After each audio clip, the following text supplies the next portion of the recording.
This is the Board of Selectmen regular meeting of Wednesday, March 9th, 2002. It is now 5 p.m. We are in virtual mode still, and the meeting is being televised on Channel 79, as I believe as well YouTube. With that, I will first call the roll of the Board of Selectmen. If you just kindly raise your hand. Joe Crisco, Beth Heller, Paul Kirikos. Here. Here he is. David Lober. Thank you. Sheila. Here. And David Vogel. Wonderful. And first item on our agenda is the first selectman's remarks. Oh, it'll be nice when we're in person again. I don't have to do all this paper stuff. Okay. Good evening. Like all of you, I've been watching the unprovoked Russian invasion of the independent nation of Ukraine with horror and sadness.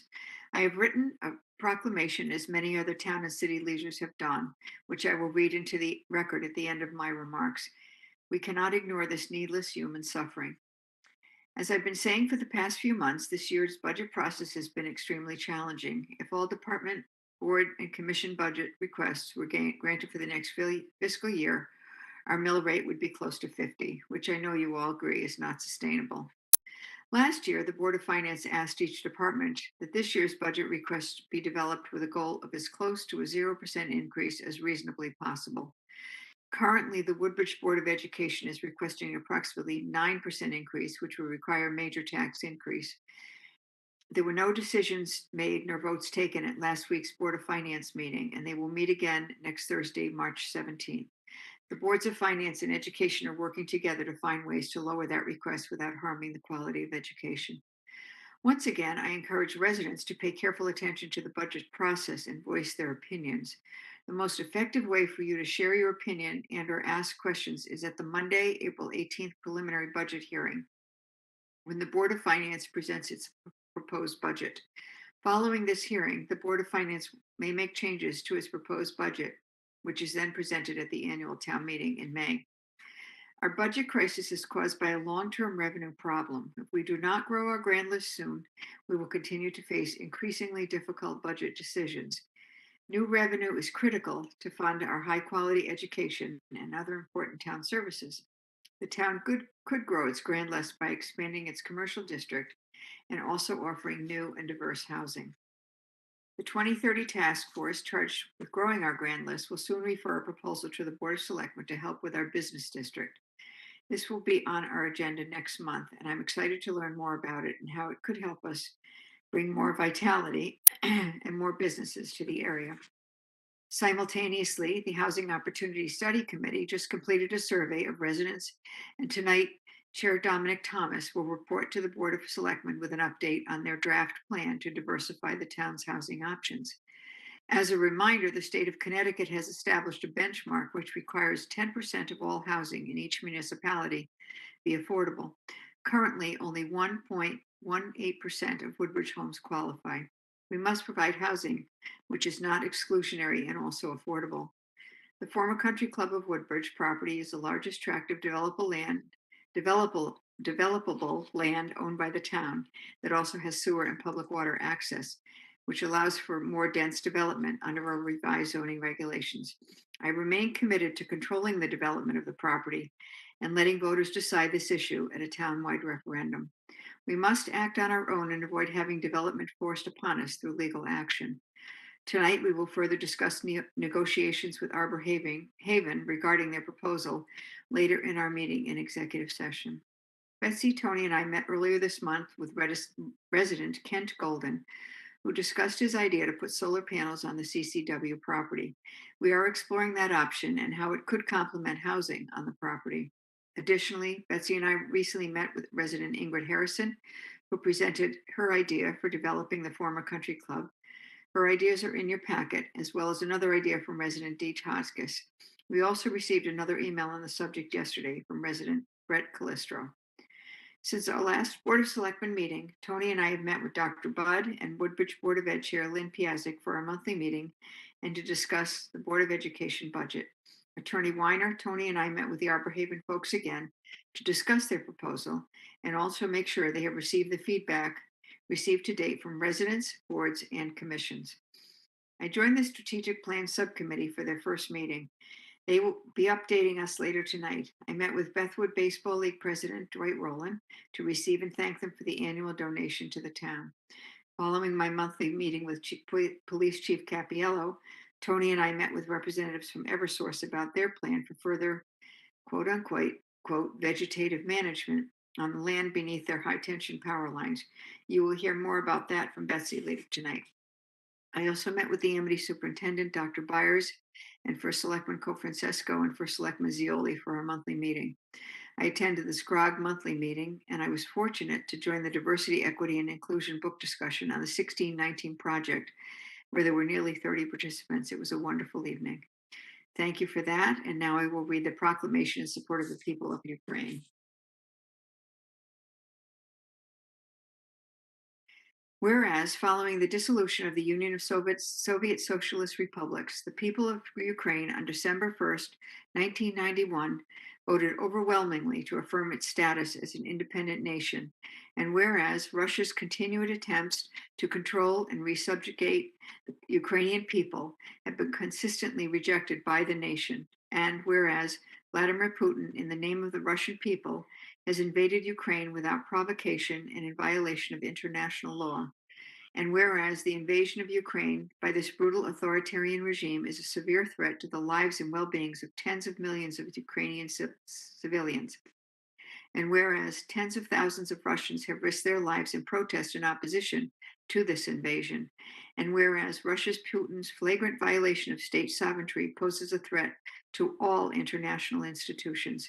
Now, therefore, be it resolved that the town of Woodbridge stands with the nation of Ukraine and in solidarity with all Ukrainians living across the world and condemns the invasion of this sovereign nation, supports the full withdrawal of Russian troops and the maintaining of the democratically elected government. Signed at Woodbridge, Connecticut, this 9th day of March, 2022. And I signed it. Thank you.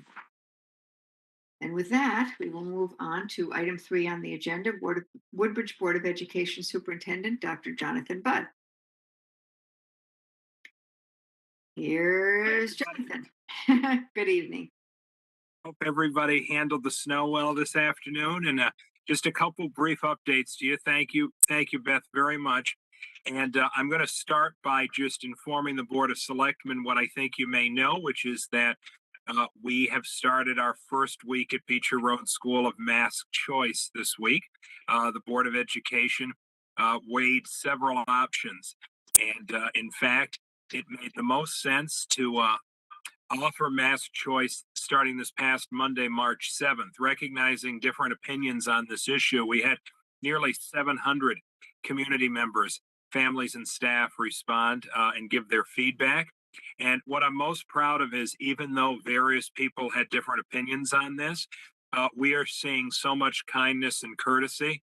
Our administrators, teachers, and staff spent last week integrating some really specific lessons on the importance of choice in classrooms so that nobody would feel intimidated, bullied, harassed, etc., whether wearing a mask or not wearing a mask. And that continues a really, as you know, strong tradition at Beecher of engaging individualism and being student-centered.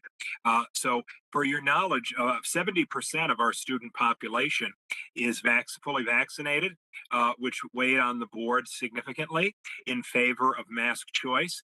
And that statistic is very high compared to other age 5 to 12 groups in school districts across the state. So obviously we continue to support vaccination as one of the most important mitigation strategies.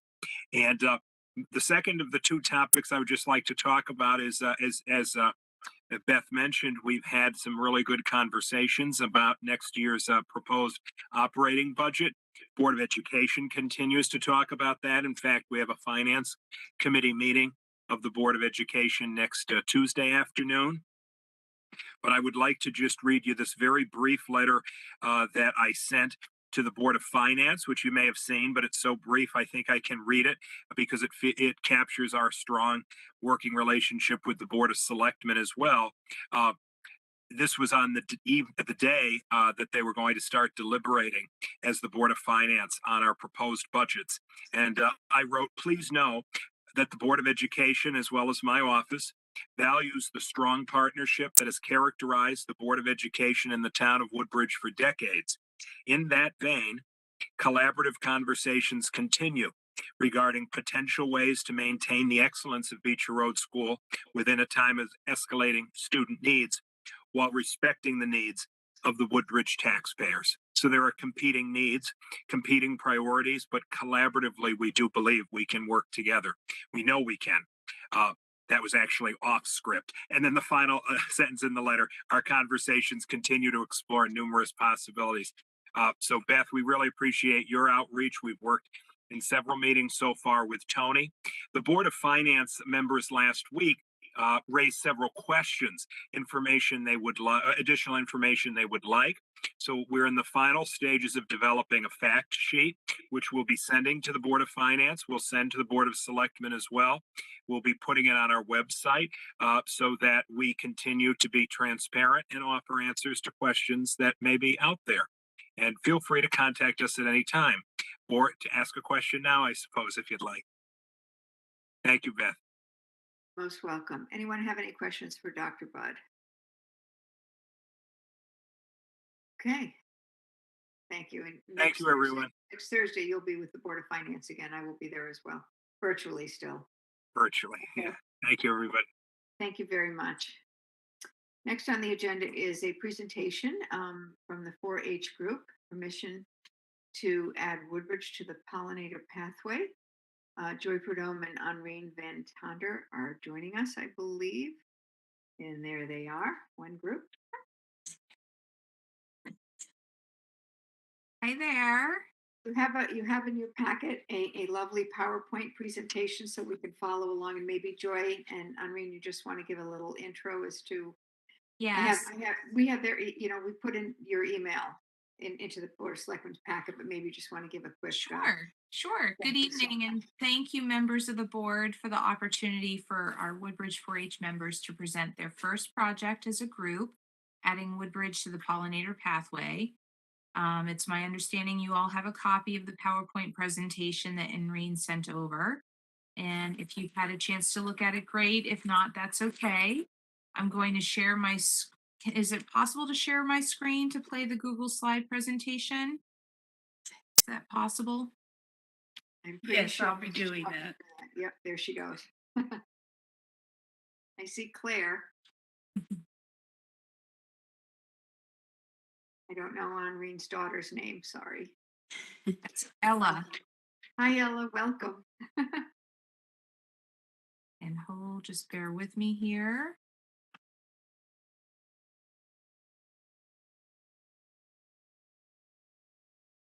Can you see the screen, Jerry?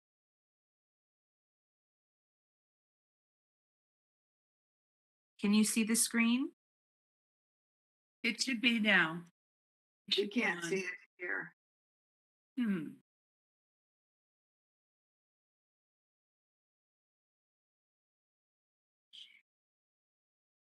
It goes down.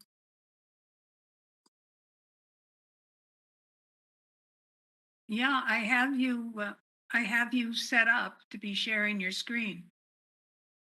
There it is. We have it. Okay, so we're not sure how this is going to work, but we're going to try. But this is the Woodbridge 4-H Pollinator Pathway project that our 4-Hers have been working on.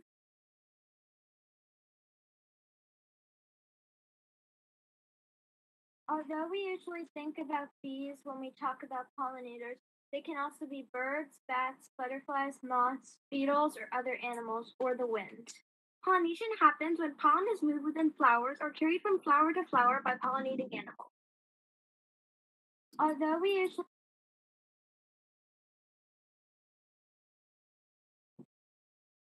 Did you know that 1/3 of the foods we eat are made possible by insect pollination?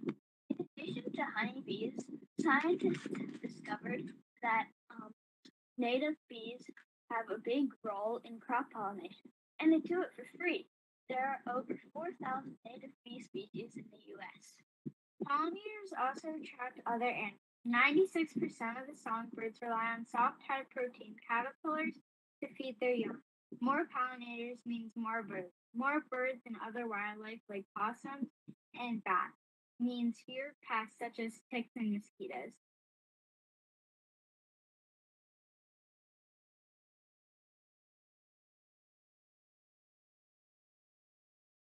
Excuse me, hold on one second. This is acting funny.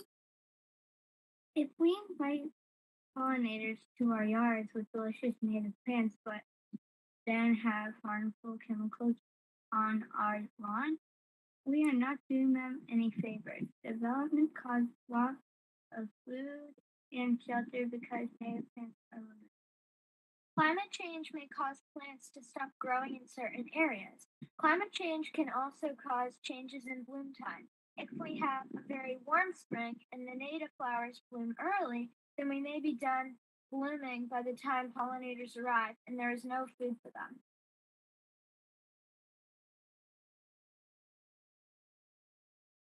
Native plants give pollinators food, places to lay their eggs, raise their young, and hide from the elements. Wildflowers are the only flowering plants. Native trees and shrubs create meadows in the sky. Non-native plants don't offer what pollinators, other wildflowers need food. For example, a native flowering dogwood supports 170 known species of moths and butterflies, and its fruits feed many species of birds. Costa dogwood is native to East Asia. No native insects or animals feed on it. Non-native plants can also become invasive.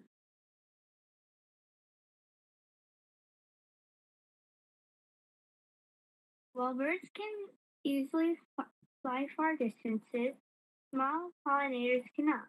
This slide shows a few examples of how far some pollinators can travel.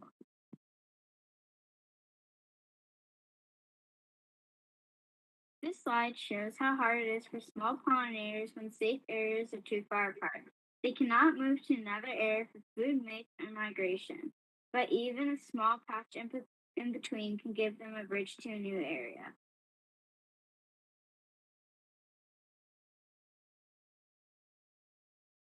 Pollinator pathways reconnect patches of land through pesticide-free highways of native plants. How? Through a combination of private and public properties. Towns can make safe spaces on town properties, and landowners or businesses can be links between those spaces. Even the smallest spaces like flower boxes or curb strips can be carved.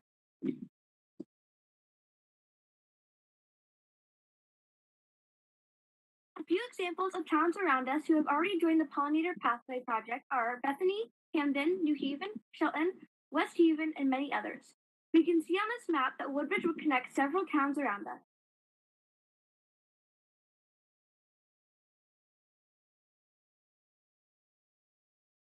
Pollinator Pathway project is not limited to Connecticut. New Jersey, New York, Massachusetts, Vermont, and Rhode Island also have communities who have joined.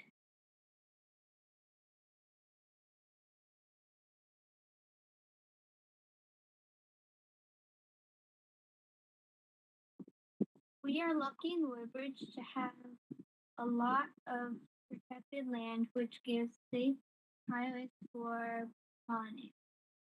We can make it official through a proclamation. Many other towns have made a proclamation about protecting pollinators in their town, owned or protected.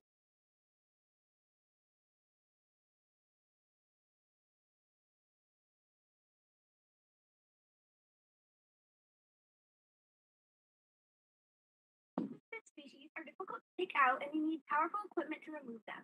There are grants available for this town who are part of the Pollinator Pathway. There are also places willing to donate native plants or seeds to plant. One thing that makes Woodbridge special is the natural space around us. If we add our own town to the map, we can share some of the things we are doing. We can build community working together on this, and we will grow delicious vegetables in our garden.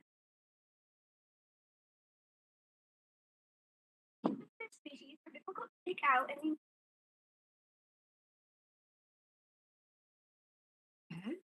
Here you go. Sure. We are very excited for this opportunity to meet with you in hopes of adding Woodbridge to the Pollinator Pathway as the first step of the process.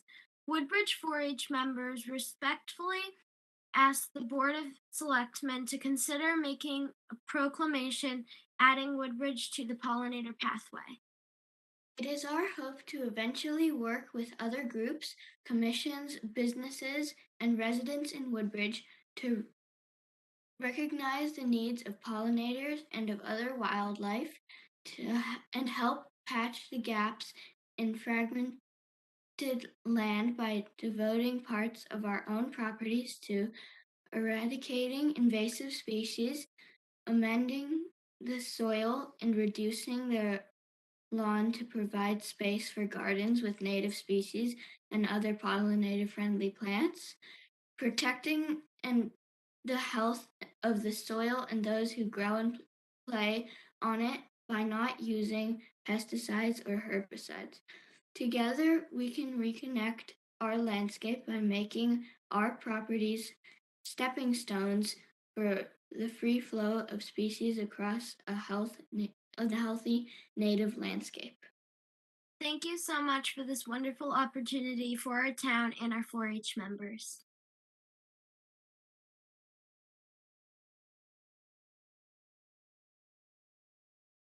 Thank you so much. We've got to return the screen here to the crowd. There we go. Almost. Wonderful. That was wonderful. Thank you so much. I guess I would ask first before we proceed. I can't imagine any of the board would be opposed to doing this proclamation, but I just want to ask the board to ask any of you if you have any questions for our presenters before we go forward.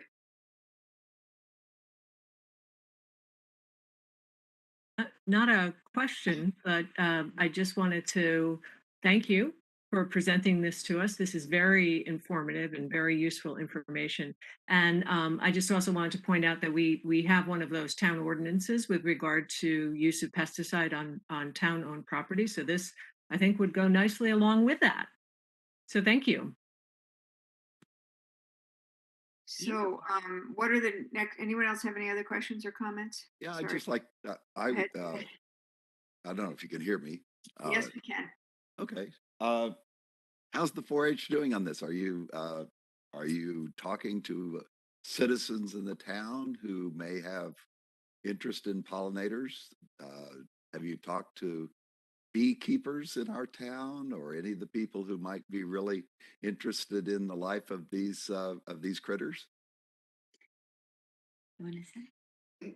Well, we are in the initial steps, but we are working with we've talked to Massaro Farm, and we have at a previous meeting we were granted a plot of land that we're starting a native garden on.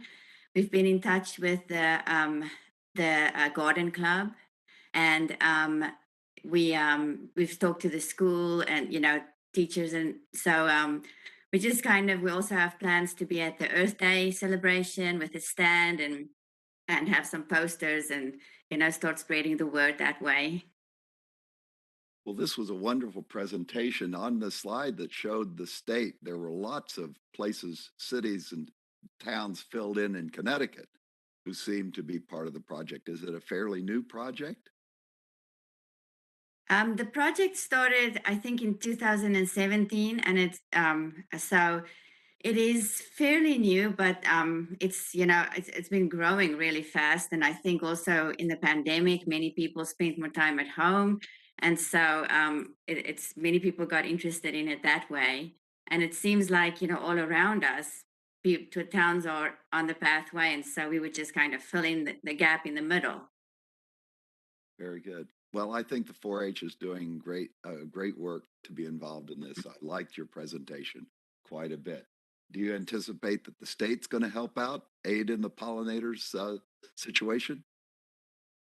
Well, one of the things that we hope to do as the 4-H club ages into, middle school and high school, that they can start maybe writing grants or, going into like at the moment they're more into planting and spreading the word, but maybe, advocate at, state level. That's part of the plans that we have for them to start writing and, spreading the word that way. Thank you so much. Anyone else from the board? I have a, first of all, thank you for doing this. It's important work, but I have a question which you probably, well, you may not be able to answer. Since the other towns have been doing this for some time, has anybody made any measurements as to the effectiveness of these changes? Get some tangible data for this? I know that I don't know all the details at the top of my head, but there was a study at the Seattle Botanical Garden where they, on a small scale, where they connected different lots, just of people's private lots. I don't know at the top of my head what the specific like the data points were, but what we hope to do is we think Woodbridge already probably has all these connected spaces just through our land trust and town properties and trails. And so it just I think it's more about just being intentional about having sustainable upkeep of things. But we'll have to get back to you if you want about any of the studies and data. I was just curious. Have you contacted the Connecticut Agricultural Experimental Station for information or for ideas? No, we have not. We've been in touch with the land trust, and they've actually been working on it for a while. So yeah, we have not. We just started our 4-H club about like in September or October, so we still have a lot of work to do. Well, I know they have an insect specialist there, and he has a very easy name to remember. It's Bugby, which is Okay. It's true. Yeah, he knows a lot about that. Thank you. Yes, we would definitely thank you for that. For that information, we'll definitely be in touch with them because that will all be very helpful. Anyone else from the board? Okay, so I think we need to, you would ask us now to, I guess, make a motion to put together a proclamation. And I think Joy had mentioned it might be helpful to have it ready by the Earth Day, if that would be helpful, so we can draft something up. I could get samples. I'll make that motion. Okay, wonderful. I'll have it ready for you, and we can present it on Earth Day, which is Betsy, April 23rd. Yes, Saturday, April 23rd. Okay, so maybe I'll bring it to the Board of Selectmen next month we'll draft it up and I'll second the motion. Thanks, David. Any comments or questions on the motion? Hearing none. All in favor, Joe Crisco? Joe? Okay. Beth Heller, aye. Paul? Aye. Thank you. David Lober? Whoop. Aye. No. Thank you. Sheila? Aye. Thank you. And David Vogel? Aye. We have to do everything by one person because of being in virtual. Normally, I just say all in favor and take 2 seconds. So I apologize for taking more time. That's how we do it for hopefully not too much longer. So I want to thank you all for coming tonight, and we look forward to, we'll get the proclamation written. I'll reach out to Joy and Irene, and we'll have it ready for approval for next month. Very exciting. And thank you, Claire and Ella, for joining us as well. Great job. Thank you. Okay, good night, everybody. Good night. Okay, with that, item 5 on the agenda is, where are we here? Liaison reports. We'll start at the top. Joe Crisco.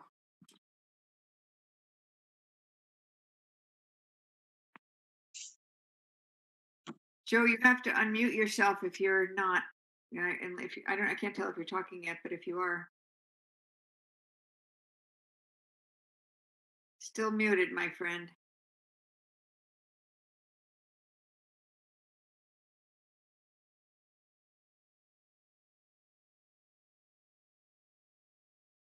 Not working yet. Your screen's bouncing, but you're still muted.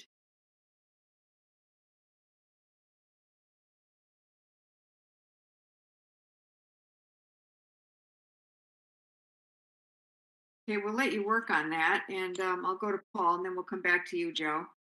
Paul, go ahead. Okay, so let me start with the EDC Commission. EDC Commission has come up with some, they're working very hard, coming up with some good ideas to bring economic development to our town. They want to look at reapproaching the signage for approaching town to approaching Woodbridge. So the costs are kind of up there. I mean, each sign costs $3,000 or $4,000 and so on. But they're looking at proposing some additional signage to attract people into town into the business centers and so on. So they're thinking about putting out some feelers on maybe having some sponsors pay for these signs and so on and so forth. That looks like a pretty good idea to me. Also looking at some events to see if we can attract people into the business district and get some traffic to our local businesses, maybe some foot traffic even. They also want to consider the use of some of the ARPA funding for some of these things. They're also looking for ideas on growing our grant list, as we all are. I think we've got some smart people contributing there. And I think that's it for EDC, Economic Development Commission. The dispatch committee, I will wait until we're in executive session. The Amity Board of Education met on February 14th, starting with the Finance Committee. The Finance Committee discussed the auditor's role. So the auditors are coming up on their 5-year mark with the Amity Board of Ed, and apparently the rule of thumb is that you stick with an auditor for 5 years, and every 5 years or so, you try to switch. But Magic Lietti recommended that we stick with our current auditors. He feels strongly that they're A, doing a very good job, and B, because they're up to speed on all of how the Board of Education works. To transition to another group would probably be time consuming, and it probably wouldn't be very productive for us. So he suggested, foregoing that particular rule of thumb. Anything you want to add to that, Tony? I would say that, yeah, certainly. I would say that that used to be a stronger recommendation. GFOA, at least for government, has backed off the 5-year sort of requirement, and because of what you said, and have sort of gone with, it's an individual decision for each town, and there are a number of factors involved. So it's not necessarily a hard and fast rule as it used to be. I see. Yeah. Thank you. Okay. The Board of Ed has also put in a FEMA application for aid in the amount of some $300,000. But the FEMA grants and aid to help towns cope with the COVID emergency. So what's interesting is that the requirements seem to be changing, so that initially we put in for $300,000. It looks like we may qualify for $175,000. I'm sure some of this is still subject to change. We will get some money from FEMA, but exactly how much is really up in the air, and we'll probably know in another 12 months or so.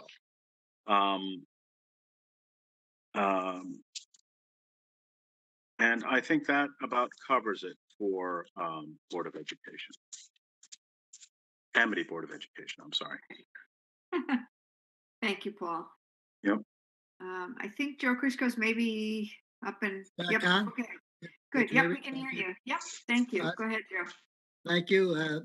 This is the town plan and zoning regular meeting on this past Monday on March 7th. And summary, basically, there was an application for amendments to the zoning regulations regarding items offered for sale at roadside stands. These are items that are not produced on the property, and it was scheduled. It will be scheduled for a public hearing in May. In addition, the commission granted approval to Mazzaro Farms for a learning gardening pavilion, which was really great. There was a discussion regarding zoning regulations addressing recreational marijuana retailers, and the commission decided that before they should proceed, that there should be a survey in regards to the issue, and this will take place. Also, there was discussion regarding engaging a consultant to review and correct as necessary existing regulations regarding omitted tables, inconsistent references, etc., and other issues. And that was approved. And that was basically the majority of issues for the commission.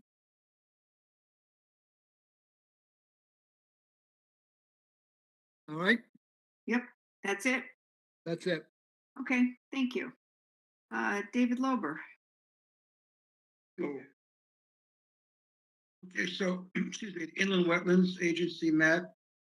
They were supposed to have a public hearing for the Merritt Avenue project, but it was tabled until March pending the engineer's hydrology evaluation. There was an application for installation of solar tracking apparatus on Seymour Road, and that was tabled pending a soil, excuse me, a soil study and site visit.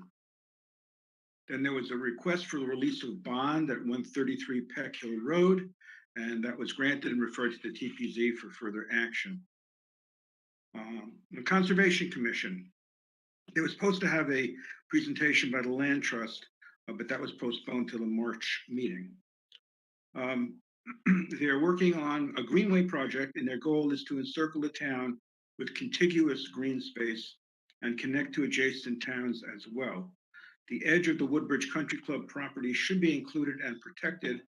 Other properties on their wish list to be connected include the Yale Golf Course, Oak Lane, Homeward Acres, and the Racebrook Track. Grants. The members have expressed interest in applying for grant money to acquire open space. The commission also plans to contact the strategic plan subcommittee regarding the possibility of applying for ARPA funds. The commission is also interested in developing a tree ordinance to prevent clear cutting as had occurred on Northrop Road. The state statutes give the towns the right to regulate clear cutting, and many towns have such regulations. The commission plans to present this to Beth and Jerry and eventually to the ordinance committee.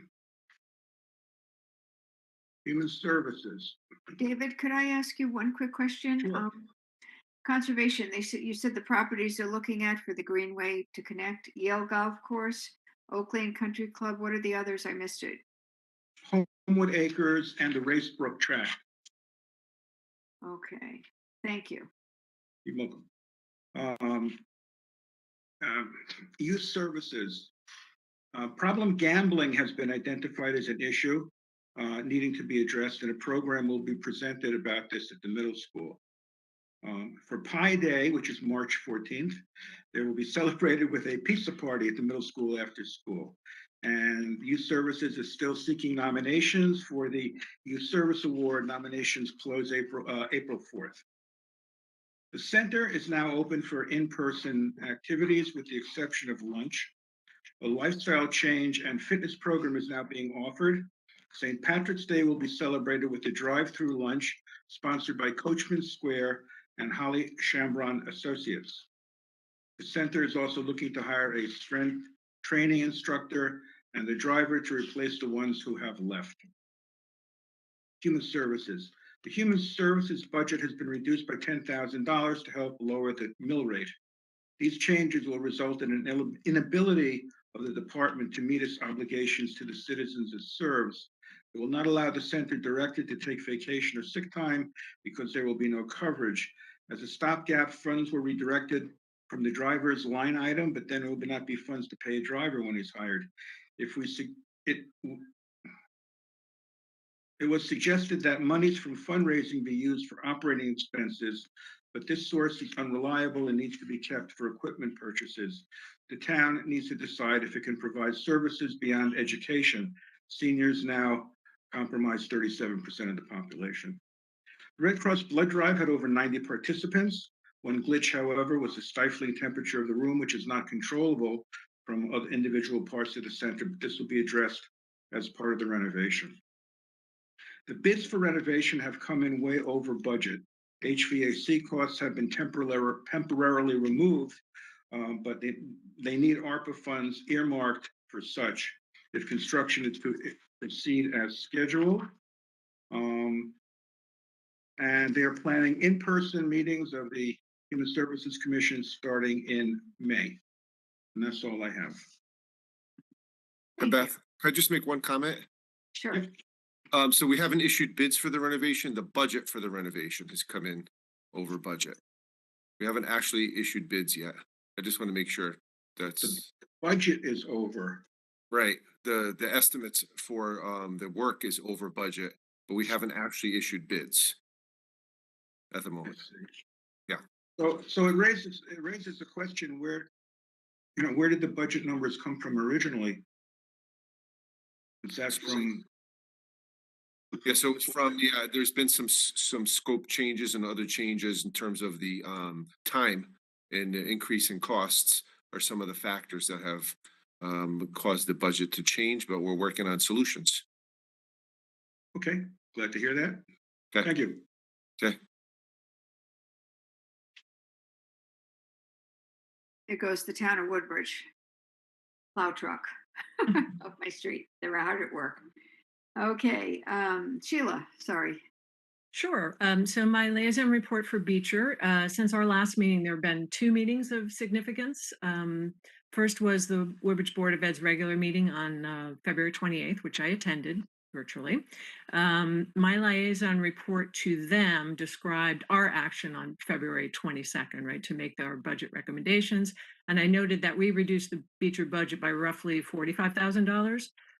And that's a reduction from the Board of Ed request. And that still represents an 8.92% increase over the current Board of Ed budget. So I noted that overall, the Board of Selectmen had trimmed expenditure requests and that with those changes and a combination of a very kind of modest grand list growth and a little bit of an increase in non-tax revenue to the town, that would result in a mill rate of 44.95, which would be 5.42% increase over the current year. So I stressed to them that that would be quite high. And if it were enacted that way, it would be one of the higher mill rates in the state.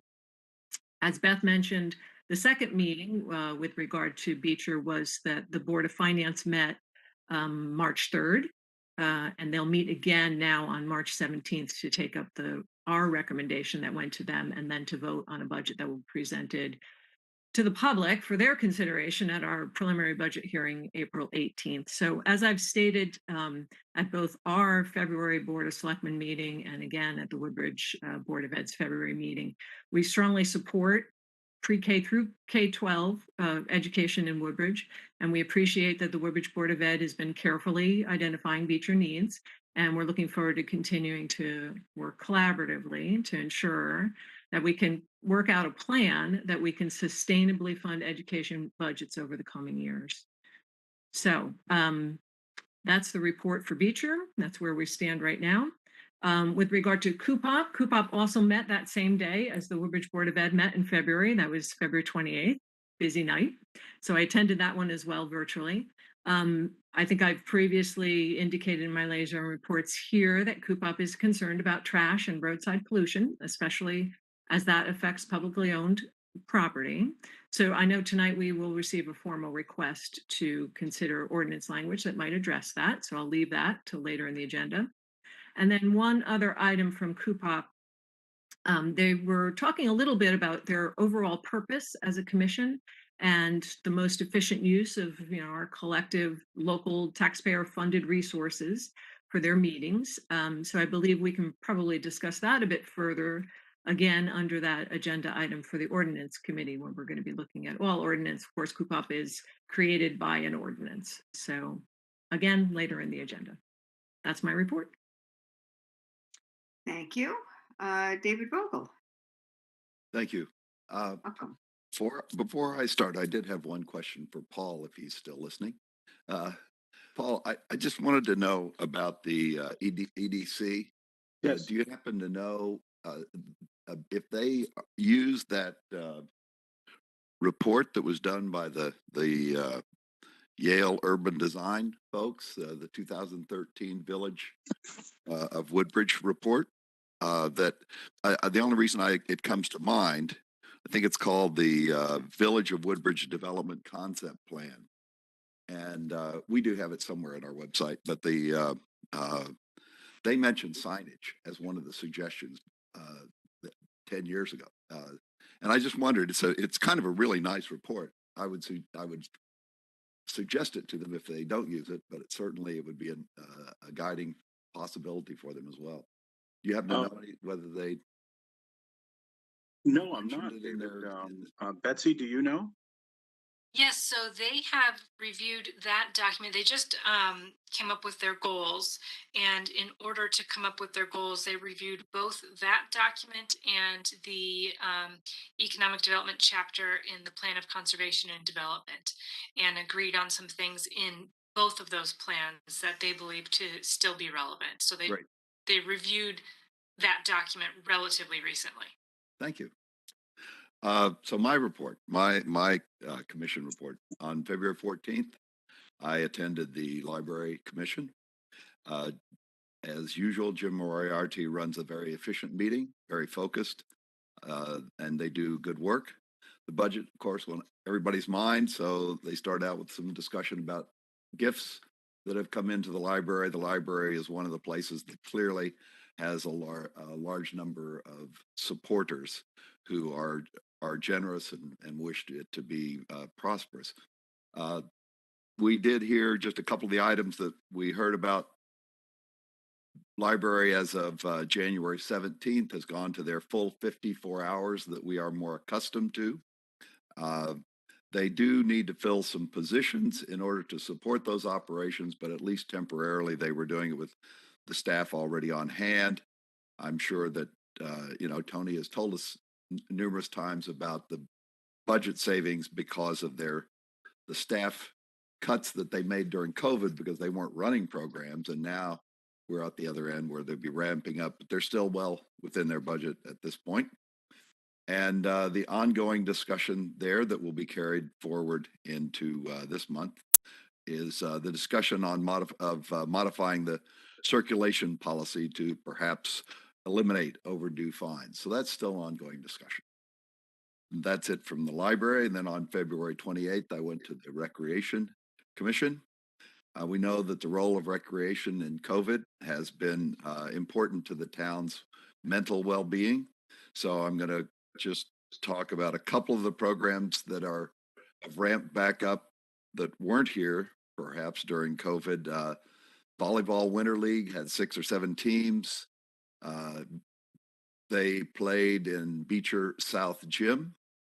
That league expanded it's been around for a while. Smith Mowry has been one of the champions of the volleyball program, and he's on that commission. This volleyball had expanded in 2016 to also include a sand court for the summer program at the Woodbridge Country Club property, and that one is limited to 4 teams because there's only 1 court there. Another program that's been going great since resuming it after COVID is with the pool. The lessons going very well. Parents, I think it's because of COVID regulations or stipulations, they're now sort of confined to a spectator area, and the people who are giving the lessons and in charge of the pool said that the progress by children this year has been amazing. They have tremendous focus, which I don't know if that's directly related to having the parents in the spectator area, but apparently there have been some things that they've learned about through COVID that work better. The last day of the pool will be March 19th, after which it will be drained, and we've talked about that here on the board meetings because there is a small leak and they need to drain the pool to access the leak and to assess how bad that may be, whether it's just an easy fix or whether it might affect summer programs. The winter is winding down, spring registration ramping up, pretty robust. And because we also are in budget season, we talked about the budget some, and Dwight Rowland did present his $3,000 donation from the baseball league. It does emphasize one of the facts about recreation is that the people who take advantage of recreation typically are they view it as a great opportunity, and they do have fees and donations that they make to help support their programs. This year, right now, the financial expenses are a bit over the expected 58%. With 58% of the year gone, they're at 61% having spent their budget. But we were assured that the numbers are where they should be, and everything will be fine. And that's it for my reports. Thank you. And with that, we'll move on to item 6. We have an update from our Housing Opportunity Study Committee Chairman, Dominic Thomas. He's joining us in a minute.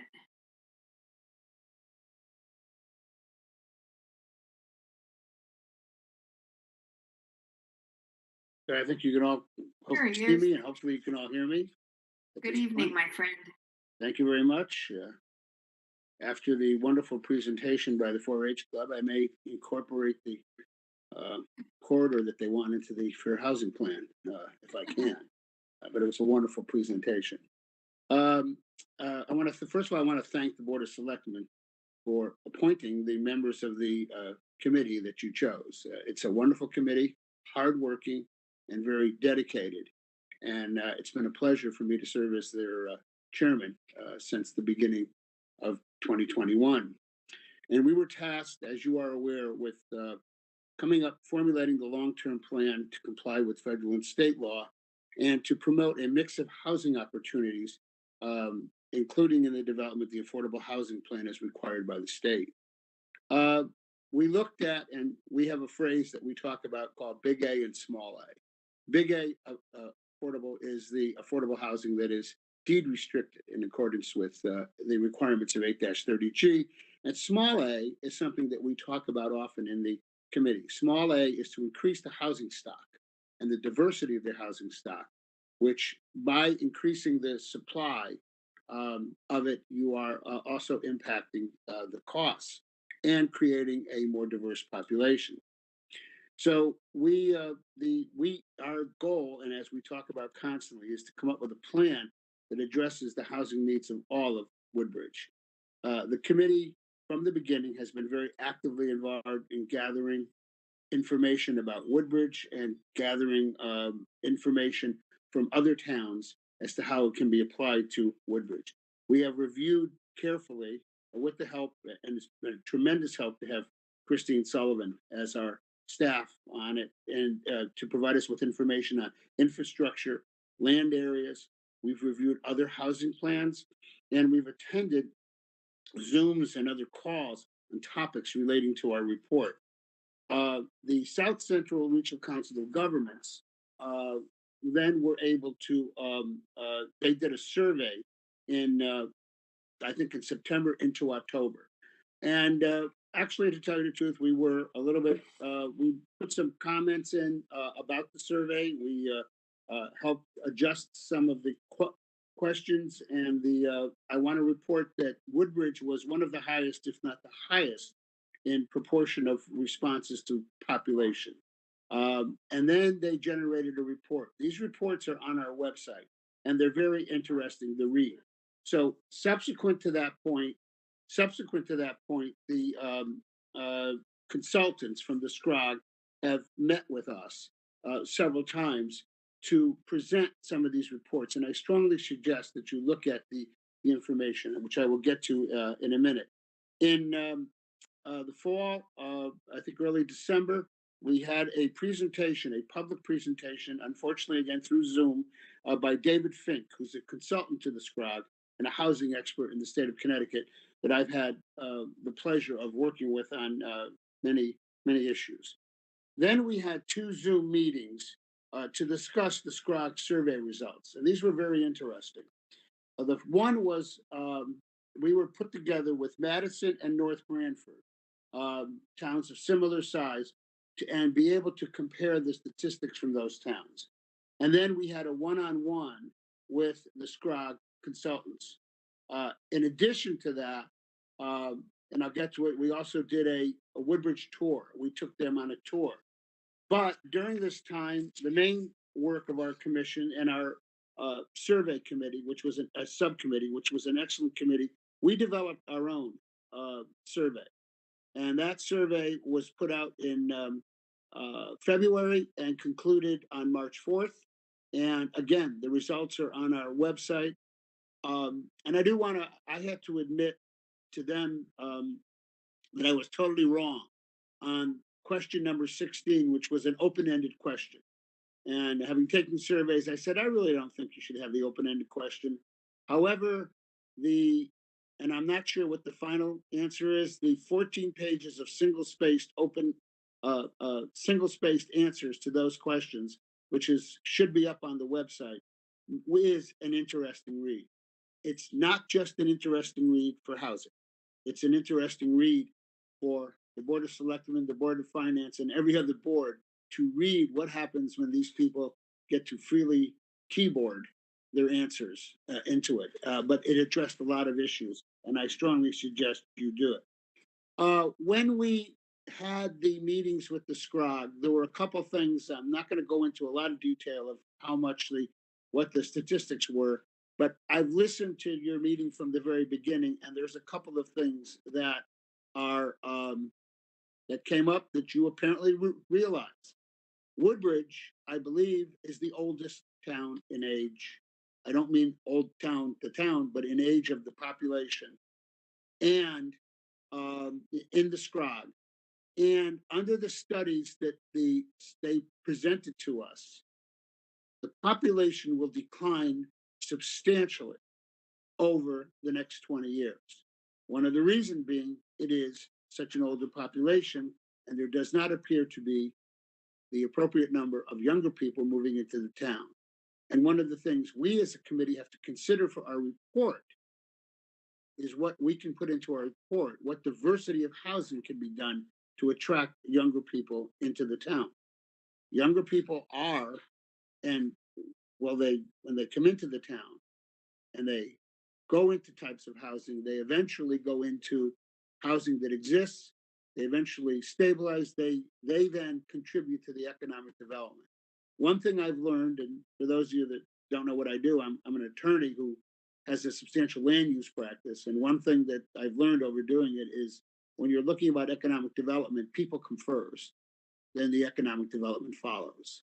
And the fact of the matter is that the issue of diversity housing and affordable housing, and what is affordable housing, it's our job in the report to really be able to get that to to the public so that they understand it, and then to get it in the report to you for the report.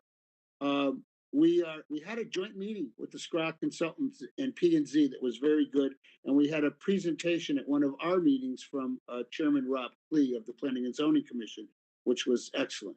The tour of the town, which we took the SCROG people on, we identified parcels of land. Now, keeping in mind that the great majority of Woodbridge is privately owned and it lacks certain infrastructure for higher density housing or affordable type housing. And while the Planning and Zoning Commission has made great strides in their regulation changes, the job with the SCROG in developing the report is to identify where things could go. So you had a conversation today about village, or somebody mentioned an economic development report on the village. One of the things we drove them through and talked about is whether or not the existing regulations could be expanded, or one of the things the consultants mentioned, could the existing regulations be expanded to put housing on top of commercial more in the downtown area? We showed them other sites, larger parcels of land that were helpfully identified by Christine Sullivan, but that were privately owned, but that could possibly generate, and one that may be generating a development coming in that is in the infrastructure. And we showed them, of course, the Woodbridge Country Club parcel and explained to them some of the proposals that have been presented to you. That is helpful for them in their next step, which is then to present to us a draft report.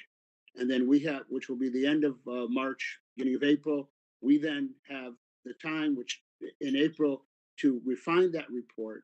And then that report eventually will go to you and the Board of Selectmen for you to decide whether to hold a public hearing before the report needs to be filed in June.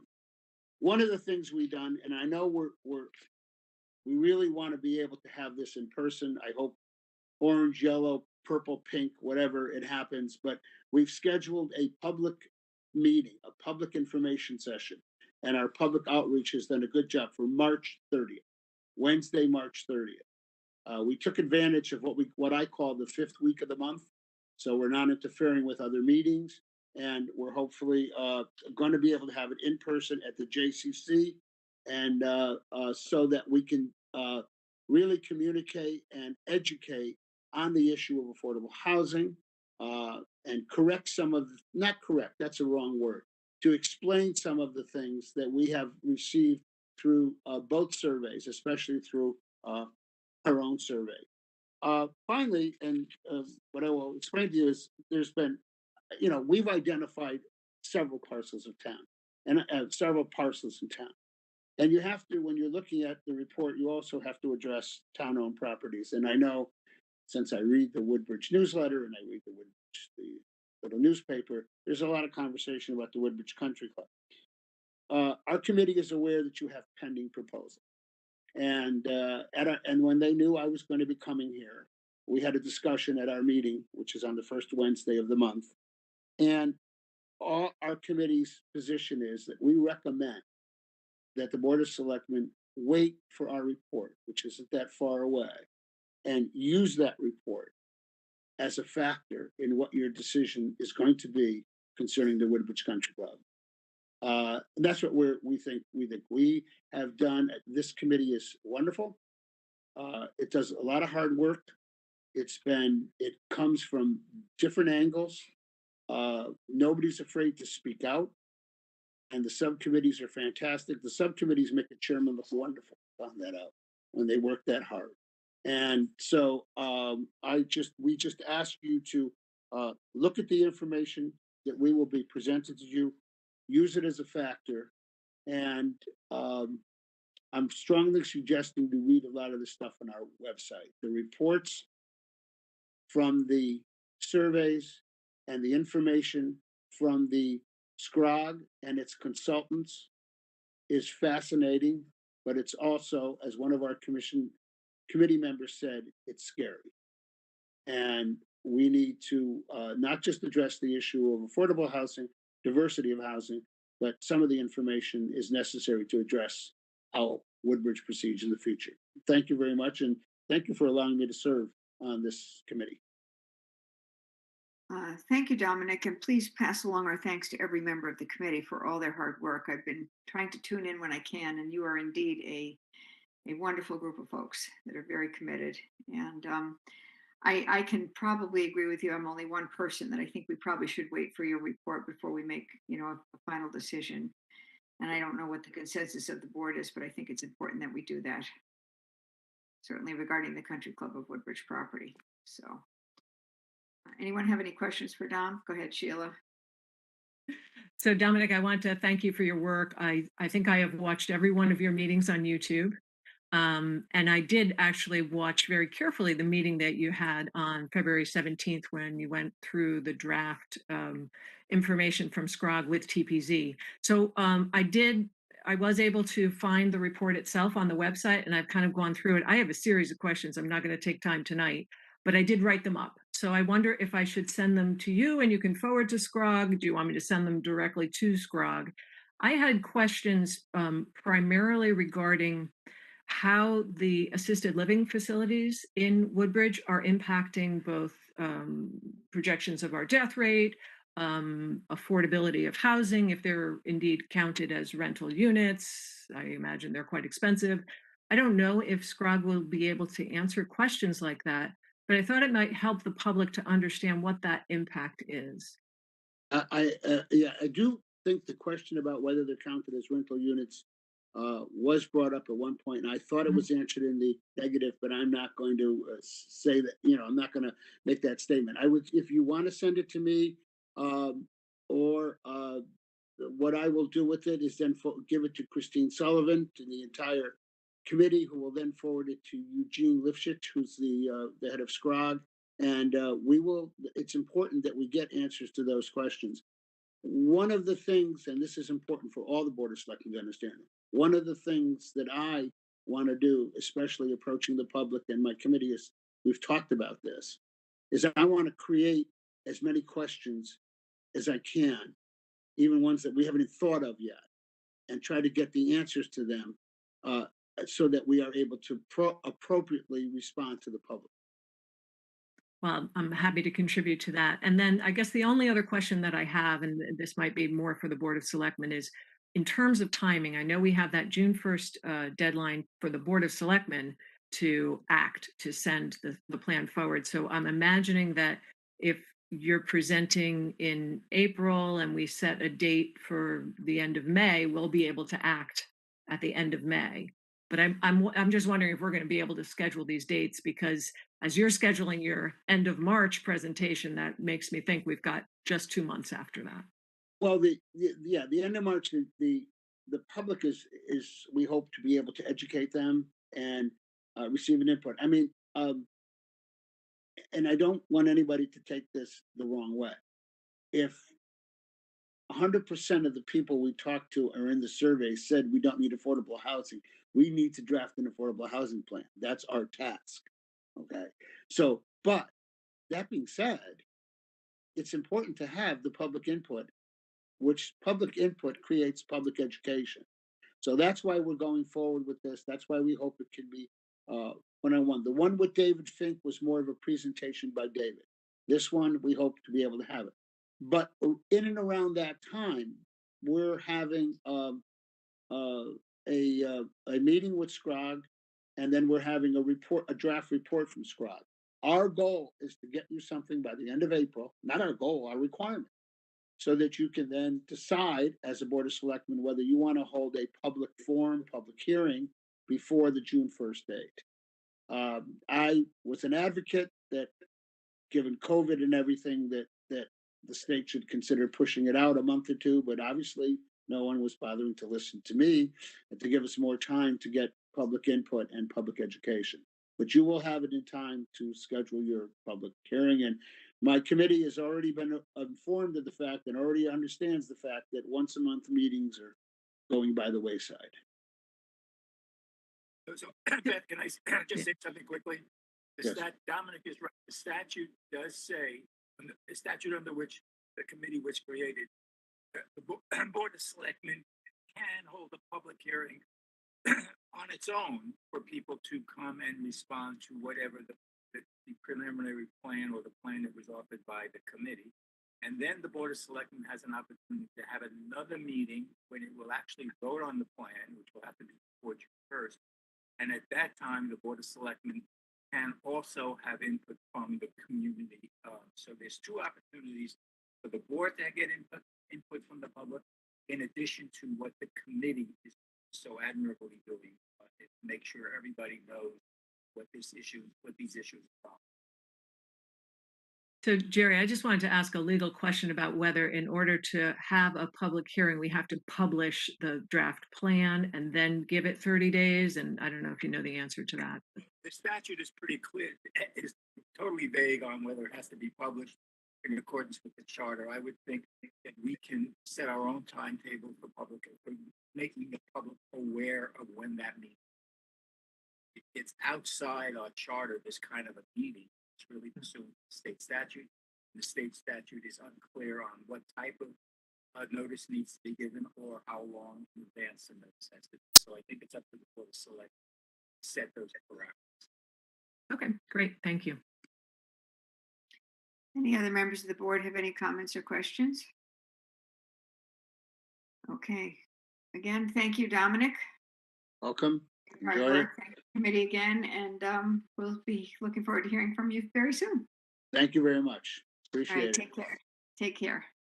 Thank you. We've now passed the 6 o'clock deadline for public comment. My first question is, Mrs. Shaw, have you received any written public comments? I have not as of 3 o'clock today. Thank you. And is there anyone out there that would like to make a comment? I will check. Okay, thank you.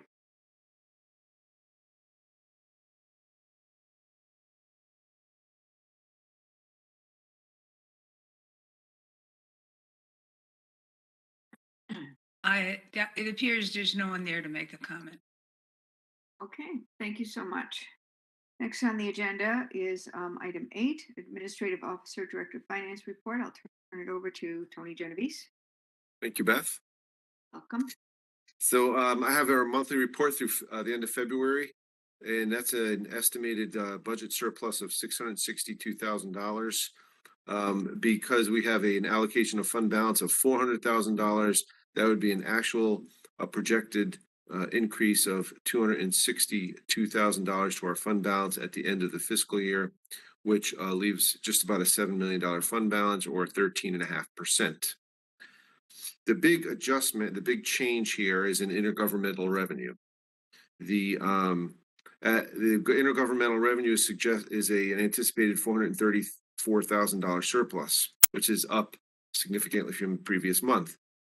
In that surplus includes $163,000 in FEMA funds, which we've discussed previously, as well as some pilot funds from the state of Connecticut in the amount of $15,000. The big change is that the town is anticipating receiving an additional $230,000 in special education excess cost grant funds. So we have a budget of $70,000 and we anticipate receiving approximately $300,000. Just a little background on this grant. This grant is a reimbursement of costs in special education that are in excess of 4.5 times the per pupil cost at the Woodbridge Board of Education. They apply for this excess cost grant, and under our current format, the town takes the funds in as revenue in our revenue section. So I know that there's a combination of both an additional activity that they had to request reimbursement for, as well as some more detailed reporting of costs to the state, allowing for the resulting in the additional grant funds. So that's good news for us, and it really directly impacts our projected surplus. Interest income is a deficit of about $75,000. We are anticipate some rate increases hopefully in the near future, but have not seen any as of yet. And charge for services is a surplus of just under $200,000, most of which is from the $175,000 in building permits resulting from the water treatment plant upgrades That's a good portion of that surplus. We do have a surplus of $35,000 in transfer station fees. Next month, I will give you a more detailed update on the bulky waste, but we have seen an uptick in the collections for February. February is typically a slow month anyway, which is why I thought we'd wait until the spring to see what kind of activity we get in that addition with activity and resulting fees from the bulky waste. So that's the revenue side of the budget. On the expenditure side, we have, I'll give you some of the major highlights. The building officials office is projected a $25,000 surplus due to savings in part-time wages. The transfer station, we're tracking some of the MSW tonnage and other tonnage increases that we have. It's mostly MSW, which is municipal solid waste. And we do charge a tip fee for that. So the additional tonnage generates additional tip fees. As you know, we charge a tip fee for bulky waste and for per ton fee and for our municipal solid waste that's brought in by the haulers. So there may be a slight deficit, but that'll be offset by additional revenues. Human Services has a surplus about $20,000 savings in part-time wages, and as indicated earlier, the library is generates has a surplus of about $30,000, depending on when they hire the additional part-timers. That's due to the timing of the programming this year and what was anticipated in the budget versus what actually happened. Just to comment on the Recreation Department, they have some additional expenditures early in the year for the summer, which skew a little bit. If you just go by like percentage of the year, if we're at 15% of the year, they may be a little higher because they have some summer expenses that skew the information. That's why we project them to be on budget by the end of the year. Finally, there's a small surplus in benefits, just about $20,000 from our workers' compensation insurance. Those are the highlights for the month ending February. Good news. If there's any questions or comments anyone has. Thank you, Tony. Anyone have any questions for Tony? Yeah, I couldn't help but hear they had a $20,000 surplus from Human Services, and you've cut their budget by 10,000. Could you restore their budget to the 10,000 from that 20,000 excess? So you cannot, because it's 1 year fiscal year to the other fiscal year. But what the Board of Finance is reconsidering the Human Services reduction, and I know have some ideas on how they can restore those funds. So okay, thank you. Okay. Anyone else? Tony, quick question about the excess cost share for special ed. Is that money that has come in now? There's a process by which Beecher has that money applied to their budget, or we already applied it? What do we? So in some towns, the Board of Education takes the money directly and the town does not. In other towns like Woodbridge, we take the money in as a revenue, as a grant revenue, and we fund their special education. And should they need additional funds for special education, as they have this year and as they have in the past, the town has provided that additional funding.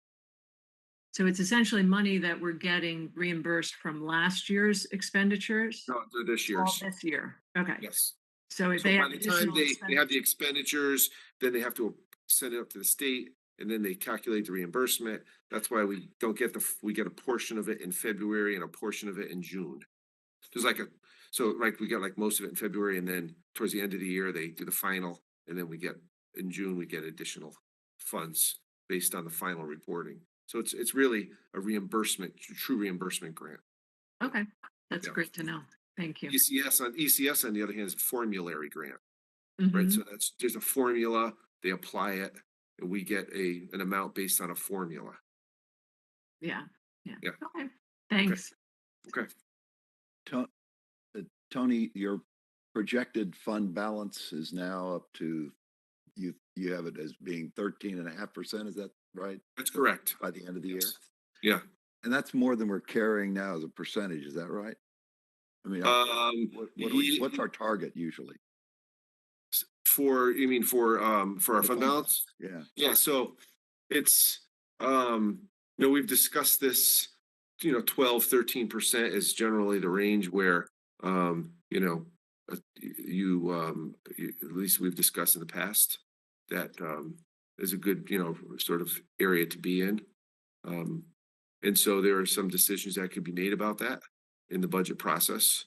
One concern I have is the Amity surplus and our reliance on that, and whether or not that'll continue. We may have to, in the future, use fund balance to offset a significant revenue loss should that not, not come. I don't know if they've discussed any surplus figures for the current year, but let's assume for a minute we have $600,000 in our budget the current year, and next year we get nothing.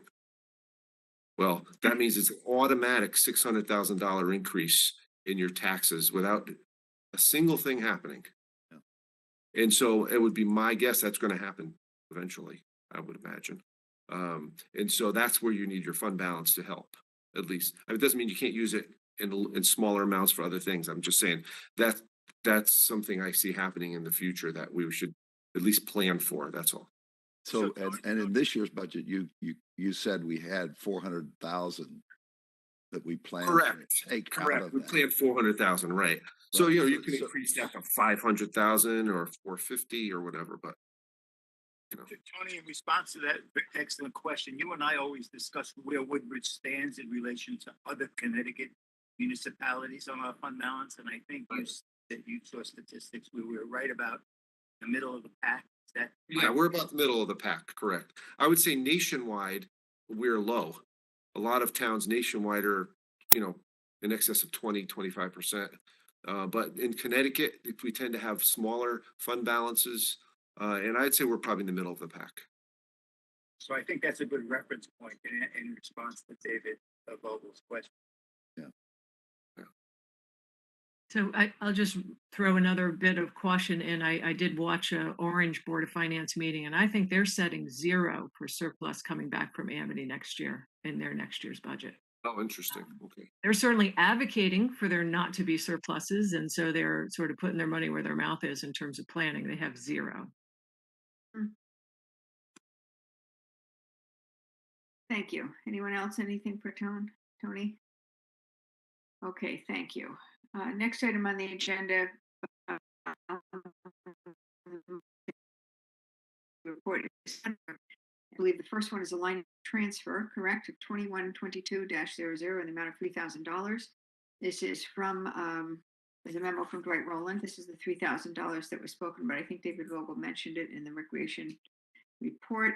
They received a check on donations and they are turning it over to Parks, and Parks is now going to use this for overtime and temporary toilets related to league tournaments, etc. So with that, I'll motion approval of this line item transfer of $3,000. Is there a second? Second. Thank you. Any discussion on this? I just want to make a comment that we have a long history of cooperation with the and donations from the Bethwood Baseball League. For sure. Yeah. Thank you. And with that, I'll call the roll here for this one. David Vogel. Aye. Sheila McCreven. Aye. David Lober. Aye. Paul Kirikos. Aye. Beth Heller, aye. And Joe Crisco. Aye. Okay, thank you. That passes unanimously. With thanks to the Bethwood League, of course. Next one is 2122-10 in the amount of $10,000. This was touched on briefly in another part of the evening. Tony, maybe you want to explain this a little further for me? Sure. In the budget for next year, the Town Plan and Zoning Department and Commission, rather, requested $10,000 for, which was indicated, which was touched on earlier, which is to do some work on the existing zoning regulations, including, cleaning up some reference issues. It's putting in some missing tables, essentially collating the documents into a user-friendly document that can be put up on the website and be user-friendly and searchable for the residents to search, and a number of other things that they need to accomplish. And so this would fund that in advance of next year's budget and allow us to remove it from next year's budget to reduce the tax rate. Thank you. So I will motion approval of funding request number 2122-10. Is there a second? Second. Thank you, Joe. Any other questions? I just had a quick comment to say that I think this is going to be very, very helpful for residents who are trying to find those regulations and be able to, for example, keyword search and better understand them. So this is great movement forward to provide services that kind of modernize what we're doing. Thank you. Thank you. Okay, with that, I'll call the roll. Joe Crisco. Aye. Beth Heller, aye. Paul Kurikos. Aye. David Lober. Aye. Sheila McCreven. Aye. And David Vogel. Did you say aye, David Vogel? Sorry. Okay. Sorry, doesn't do much good when I'm muted, does it? I probably couldn't hear either. Oh boy. Okay. Thanks, my friend. Okay, that's it on that one. Next one is line item transfer number 2122-11 in the amount of $1,500. I'll move acceptance. Is there a second? Second. Thank you. Tony, maybe it's pretty self-explanatory from Poo's message or email memorandum.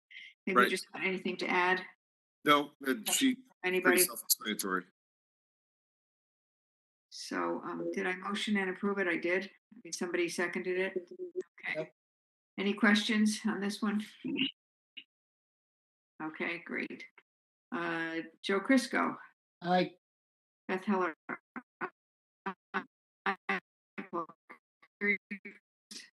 Aye. Oh, David Lober. Sorry. Aye. Lober. Yep, thank you. Sheila McCreven. Aye. And David Vogel. Aye. Great, thank you, everybody. Let's see, oh, got a lot of them here. Line item transfer number 2122-12 in the amount of $40,000. I'll leave this one to maybe to Tony to take it away.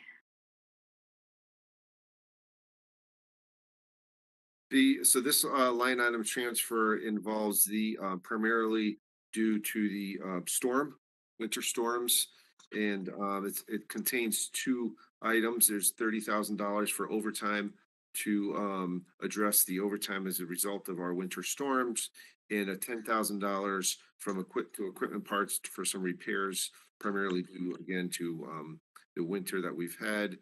And as we do with all of our departments, we strongly encourage them to be mindful of their expenditures throughout the year and try to plan for these type of expenditures within their own budget before we go to contingency. And this year is no exception. For Public Works, Warren Connors was able to do that, which we're very appreciative of. And so this is, instead of coming from contingency, this is a line item transfer within Public Works. You could see there were some due to some vacant positions, there's some funding in the highway wages line. That's wonderful.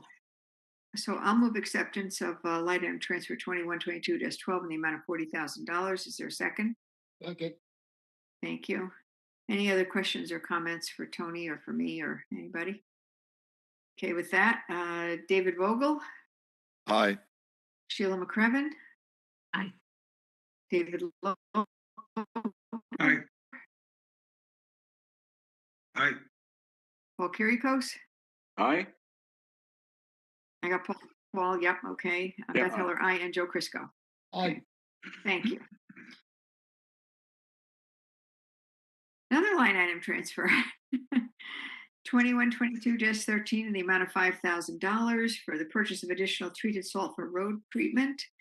This is, again, he found it in his budget.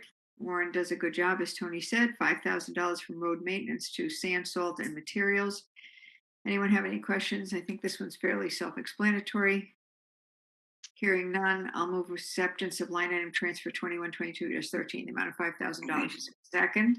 Second. Thank you. Any comments or questions? Okay, David Vogel. Aye. Thanks, Sheila McCreven. Aye. David Lober, Aye. Paul Kyriakos, Aye. Beth Heller, aye, and Joe Crisco. Aye.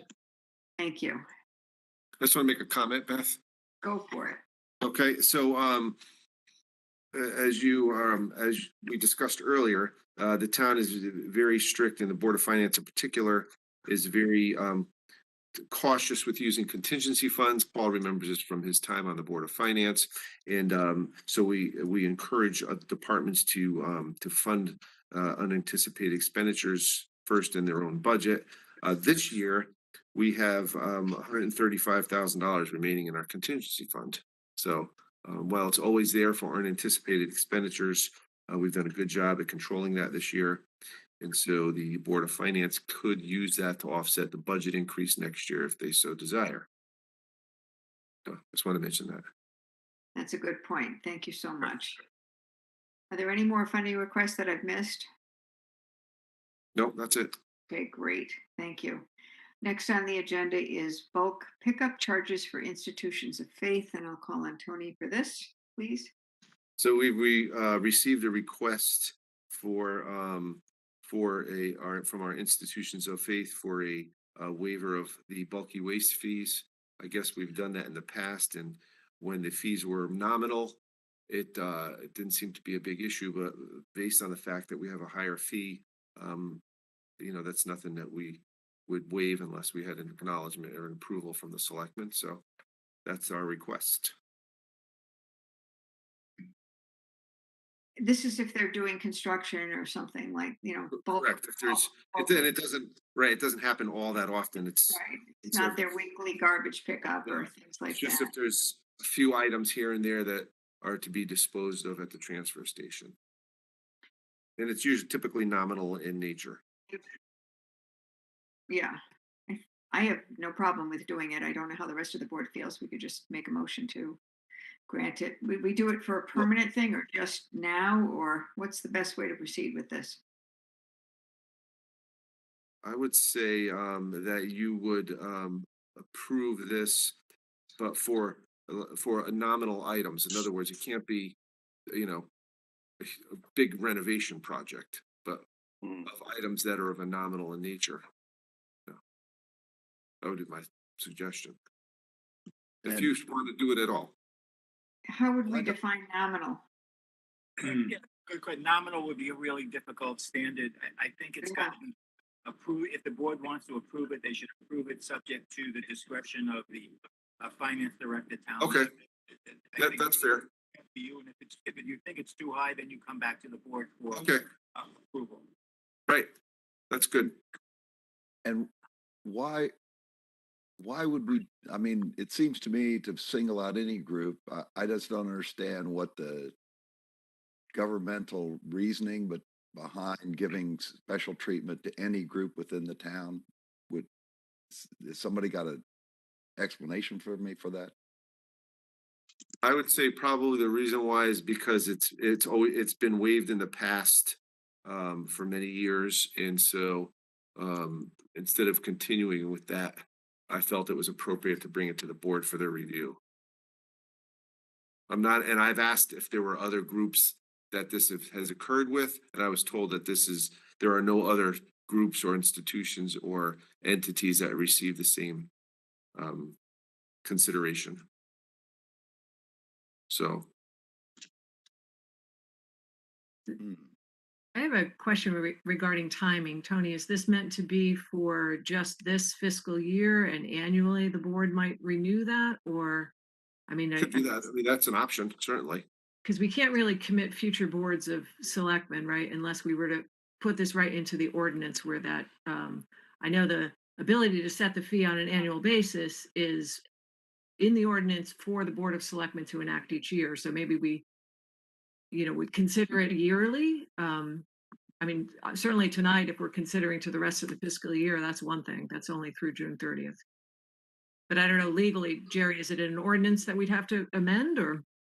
Well, if it's an ongoing policy of the board, they usually are put into ordinances. But I think you can, if the board wants to approve it, you can approve it and you can have it be for, since this is a short fiscal year, I don't think there's any problem doing it for this year and the next fiscal year, ending it in the fall, and needing to have board of selectmen thereafter. Yeah, maybe we pair it with the meeting at which the board sets the rate, right? Because we get to set the rate each year. Is that right? Is that my memory? You would set the bulky waste rate as you feel appropriate. Oh, so not more than annually, I think was the phrase, right? Okay. Right. Yeah, so maybe until the next time that the board considers the rate. Does that make sense? Sure. I want to put that in the form of a motion, and we can continue to discuss. I think maybe. Sure. I'll make a motion that we waive the collection of fee from institutions of faith. Was that the term, Tony? And until such time that the board sets the rate again. Whatever that is. For bulky waste pickup. For bulky waste pickup. Only, yeah. Or is it, it's the. No, it's not pickup. It's for bulky waste. Drop offs. Up on that, on the. Charges. Right. Right. Is there a second to Sheila's motion? Second. Thank you. Any comments, David? Yeah, I have a question for Tony. Do you have a question? Tony? Yes. Tony, do you know if the institutions of faith use private haulers for their trash? I don't know the answer to that. Okay. This is for bulky waste, not for me, not for No, MSD. I understand that. I'm trying to make a parallel here. Well, if they pay for their trash to be picked up, they pay the trash company to pick up their waste. I would assume. I have no way of knowing that.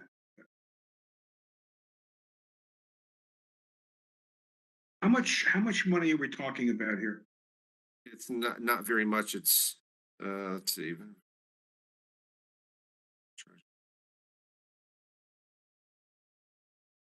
The last time they used this particular institution used bulky waste was 2016 for a refrigerator.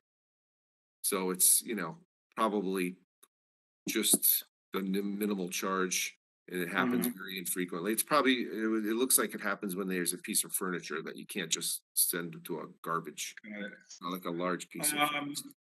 Would it be useful to amend Sheila's motion to put a dollar amount on it? Up to a certain amount? I think actually, now that you bring that up, David, Jerry had suggested that we say, let Tony decide, and then if it seems to be exorbitant, bring it back to the Board of Selectmen. I'm paraphrasing what you said, Jerry.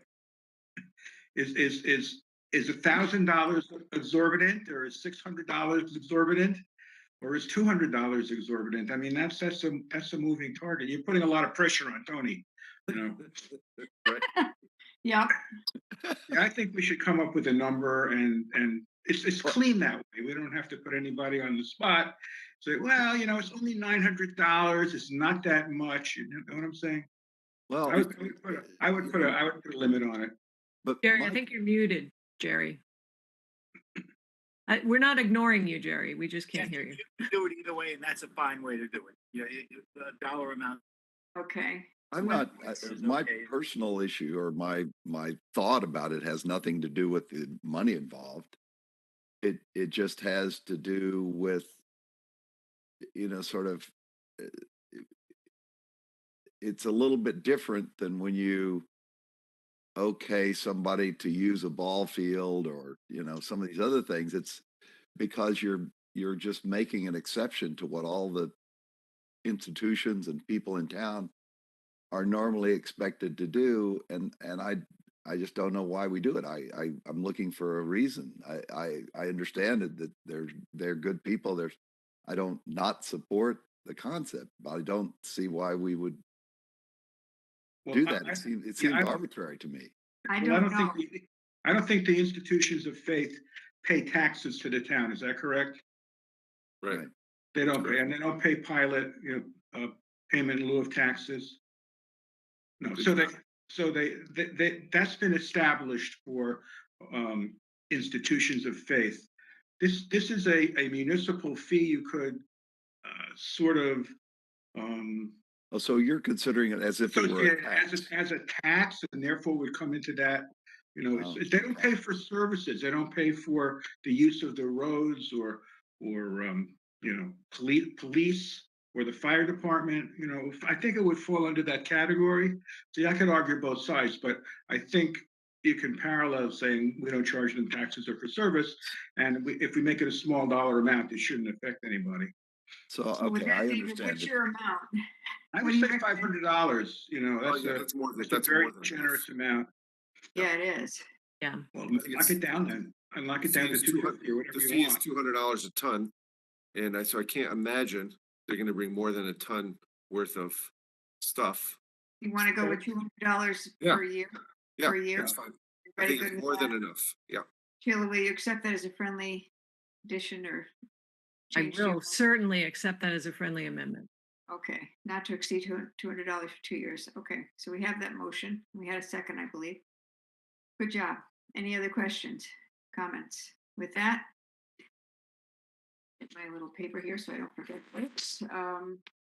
David Vogel, Aye. thanks. Sheila McCreven, Aye, you're spinning, Beth. I know, I just saw that. This is everyone's getting some funky stuff on my screen. Sorry. David Lober, Aye. Paul Kyriakos, Aye. Beth Heller, aye, and Joe Crisco. Aye. Okay, thank you. All righty then. We're up to other, and apologies for the other coming in so late, but we got Tony opened an envelope this afternoon. It said we have to approve something, and it was just, or we have to wait till April, and it has to do with I hope you all got it this afternoon. It wasn't our fault, but I'm glad you did it because hopefully we can make it happen tonight. So maybe with that intro, Tony, I'll let you explain what happened. Certainly. So as part of the senior center work at senior center, we have a grant of $300,000 from the State Department of Mental Health and Addiction Services, and so as part of that, there's a contract that the town has to sign, and the first selectman has to sign, and so we need a resolution from the board for that, and before we can proceed with issuing bids or incurring expenditures on this project. So actually, this is another reason as to why we need, we didn't do any bids yet. We have to do this resolution to approve the contract. So of course, I filed it in my notebook and I can't find it, but Yeah. perhaps So I'll just somebody- make the motion so moved that we authorize that. So first, it's not on the agenda, so you really technically Right, should have to add it to the agenda, right? I'll make a motion to add to the agenda. Thank you. Is there a second? Second. All in favor? Oh, here we go. Oh, God, we're going to be in person soon, aren't we? Joe Crisco, Aye. Beth Heller, aye. Paul Kyriakos, Aye. David Lober, Aye. Sheila McCreven, Aye. and David Vogel. Aye. Thank you. So it is now unanimously added to the agenda. And with that, Sheila, what was the second motion you made? The motion to authorize the first selectman to sign the resolution as enclosed in our packet. Which I will do tomorrow. Gary's going to add. Well, what else? So let me read a proposed resolution that I drafted when I saw this thing at about 4:30, because the resolution in your packet, that's for the town clerk to sign. She's resolving that what you did tonight is actually what you did tonight. So here's the resolution that the board has to vote on. So resolved that the first selectman, Beth Heller, is empowered to sign and enter into and amend contractual instruments in the name and on behalf of the town of Woodbridge, and to affix the corporate seal thereon, concerning a bond commission approval of the state of Connecticut grant which was granted on July 23rd, 2021, in the amount of $300,000. The funds to be utilized to assist with the renovation of the Woodbridge Senior Center, including transformation of outdated space, access improvements, and increased functionality. And then I have the project number, which is MHA. Just put the project number in this, so we'll have a complete resolution for the state, because I'm sure that they're gonna ask for something like this. And that's the resolution that you can vote on and will authorize Beth to sign the document. So Sheila, you will make that resolution as described by Attorney Weiner? Yes. Okay, is there a second? Second. Any amendments or questions to the resolution? Hearing none. Joe Crisco, Aye. Beth Heller, aye. Paul Kyriakos, Aye. David Lober, Aye. Sheila McCreven, Aye. and David Vogel. Aye. Thank you. And Beth, can I just say one more thing, just for the record, so it's clear? The letter Yeah. that we received from the state today has a conflicting statement of purpose for the grant. In the first paragraph, it's about exactly what I said, renovations of the senior center. In the second paragraph, it says the money is to be used for the future use of the facility to be used in a residential and outpatient facility for individuals with controlling problems such as substance abuse. That's clearly incorrect. Somebody got a sentence from another grant. I just want to make sure that everybody knows we're not using this money for substance abuse. It could be for the renovation and improvements of the senior center. And Tony will contact the state, tell them they made a mistake. Wonderful. They did it so quickly, but the good news is that this will get the project moving. Oh, thank you. You gotta love them. Not really. I said facetiously. She said facetiously. Okay, thank you. So we motioned and approved. I'm spinning, I think, again. I'm trying to adjust my computer here. I don't know what's going on, maybe the weather. And so that's our any other others, Tony? May I ask just a question? Who seconded Sheila's motion I to did. authorize? Joe? Yep. Thank you. Okay, and I think it was unanimous. We did a vote on that. Yeah. Wonderful, and no other. Okay, with that, item 9, ARPA funds, an update from Tony and Betsy, please. Yes, okay, so included in your packet is the ARPA sort of next steps and proposed timeline. And the concept is to sort of help the strategic plan help with the usage of the ARPA funds so that at least in a part, the ARPA money can help to accomplish or move the needle on some of the items in your strategic plan. However, since we've last met, there has been a somewhat significant change or update in the ARPA funding, which I want to share. The Treasury put out the final rule, which for a long time we were just going by the interim rule, then the interim final rule. There's all these sort of little steps. We finally have the final rule. And it outlines a number of ways that you can spend the funds.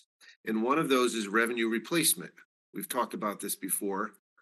And according to the final rule, the recipient, which would be the town, we have the option to either, which is a one-time decision, to either calculate our revenue loss based on a formula that was provided, or elect a standard allowance of up to $10 million. So in other words, if you choose the standard allowance, it is presumed that up to 10 million, ours is 2.6 million, was lost due to in revenue loss, and therefore the recipients are allowed to use that amount to fund government services.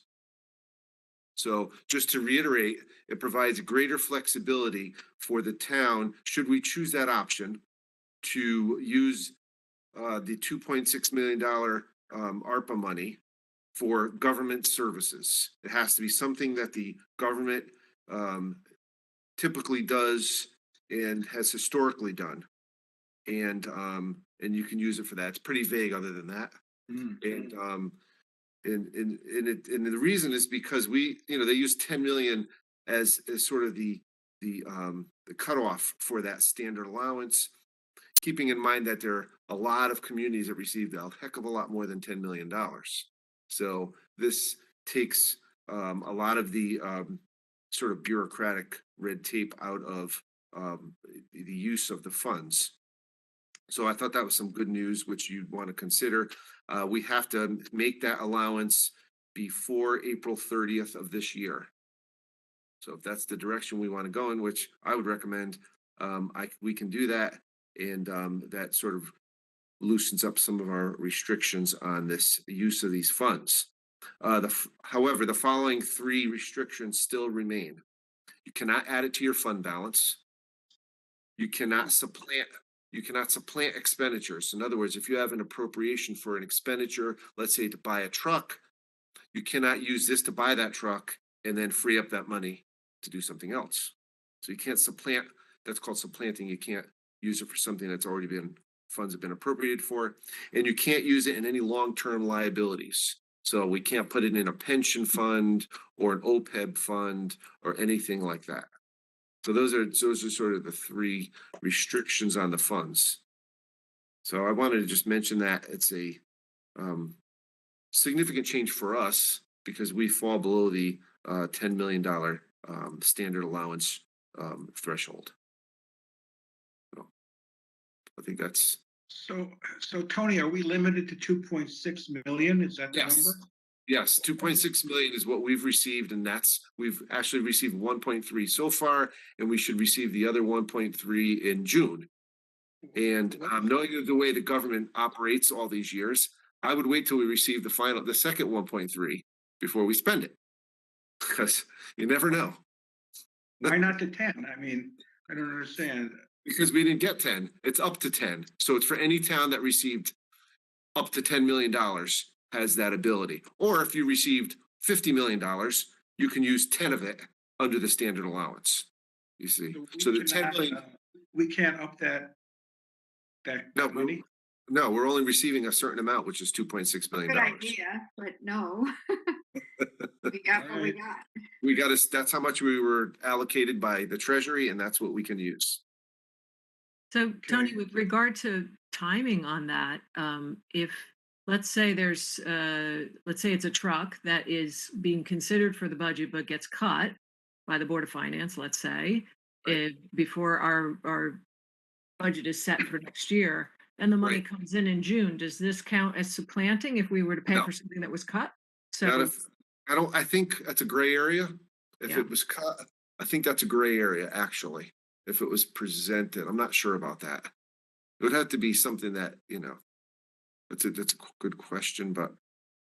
Yeah, because we'd have to really know that it's something that somehow we've talked about spending this money. We're not just going to find some new thing. So, yeah. I mean, you have 2, I mean, my own opinion on this is this is a once in a generation type of allocation of funding. And it should be considered for some, stuff that you would either not normally do or that could advance the town, like economic development was a good one. Something that you could use it for transformational type of projects.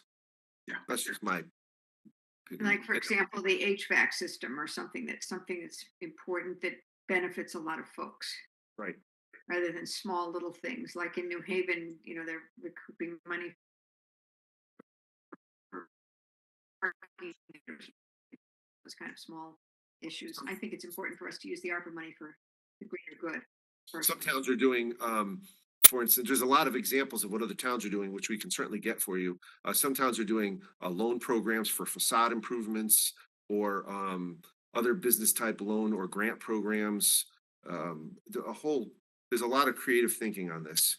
And so we can certainly get some of that information for you. And if you're interested, we can send you the final rule, which I think is a lot of pages, but we can certainly send that to you. You can read through it. Right. So this page that says ARPA next steps and proposed timeline, these are all things which are possibly approvable through that grant? Correct. And these were items that either we came up with or people have approached us on. All right. Yeah.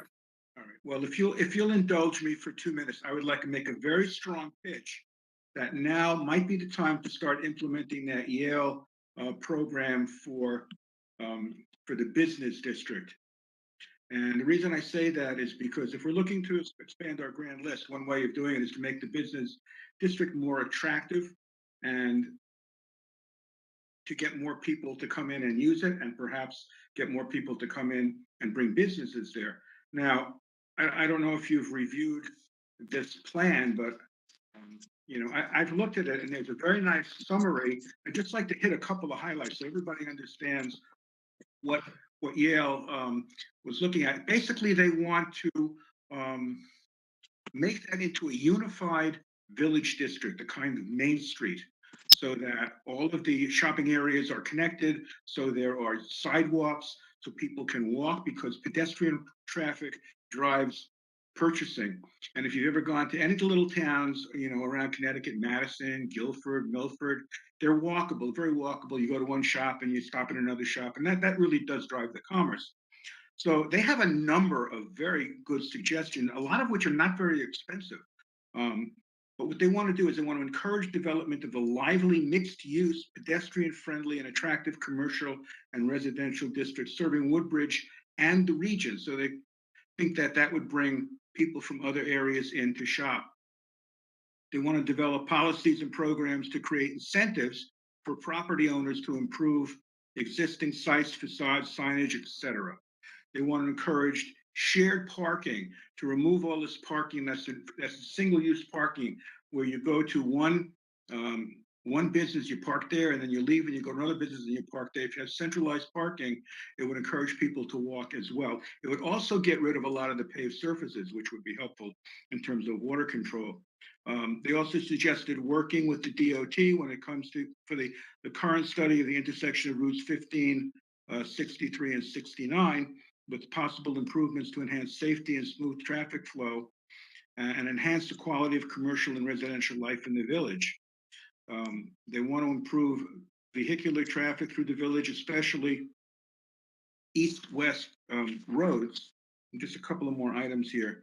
They want to phase in streetscape and sidewalk improvements, and focusing initially on the Lucy and Bank Street and Selden Street area, to try to make that area like a little main street, improve the sidewalks, the landscaping, the lighting, the signage on both sides, connecting across 63 and connecting across 69, putting the utility lines underground, putting in signage, and ultimately building out the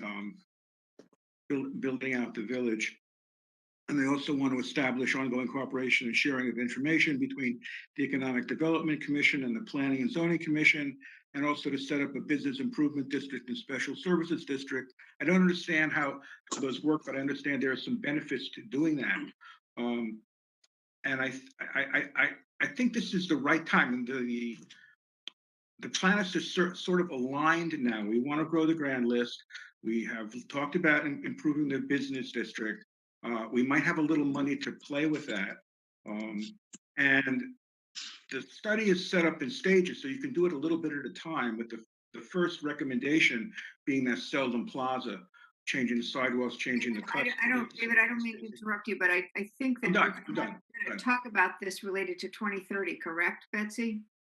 Next month? So the 2030 group has received a proposal from a New Haven-based planner who's very familiar with the plan that you're talking about, David. And she has a proposal that the 2030 group has referred to, or will refer to the Board of Selectmen at your next meeting. Oh, great. Thank you. That's a good time when we can bring all this up. I didn't want to stop you because it is very interesting. I was done. I just wanted to get that out so people, Okay. All right. people know it's there. It's a great study. You know, if you have trouble sleeping, it's 52 pages and well worth reading. Professor, I think it was Professor Plattis. Was that the gentleman that Gladys, worked on yeah. that? Jody Allant and all that group a long time ago. Yeah, I just wanted to chime in for a minute because I remember when this was presented to the business community and there was a lot of discussion, and I think that the idea of sharing parking spaces and that sort of thing, not so popular then, could be popular now. We'd have to go back and check. But then also, I think that there were some flooding issues that kind of came to light after that fact. So I'd want to make sure, you know, and I'm sure the 2030 committee could probably advise us on that. So I'd be interested to know their thoughts about that. Flooding is a big problem down there. Yep. Yeah, we're still Can't trying build to get some and have it flooded. Yeah. fix it. Yep, it's the bane of my existence at the moment. So, okay, thank you. Are you guys all set with the ARPA part of this? The only other thing I want to The Go only thing I ahead, want to sorry. mention, I know it's on the timeline, but just sort of it's worth mentioning that the funds must be committed by the end of 2024. So we have some time here to come up with the most appropriate use, and spent by the end of 2026. And it's encouraged that there's some sort of public outreach, some sort of public input on the usage of the funds. That's Tony, good. should the board vote on your recommendation of which way to treat these funds? But it doesn't seem like there's any reason to delay that. Yeah, that was gonna be my final comment, Jerry, is that if the board could vote on using the funds as under the standard allowance for the revenue loss, then I can do that before the deadline of April 30th. Okay. You could So, wait until Tony, yeah. Tony, as I understand it, voting to use it under that particular standard isn't going to change what we actually end up doing with the money. That's correct. It's just going to allow you the best flexibility, isn't that? That's absolutely, you're 100% correct. Yes. Hey, would you like to make that motion? I make the motion. I move that we Thank you. okay that we do exactly that. Wonderful. Is there a second? Second. I'll second it. Okay. Any other discussion or comments on the motion before us? Okey-doke. All in favor, David Vogel, Aye. Sheila McCreven, Aye. David Lober, sorry, Aye.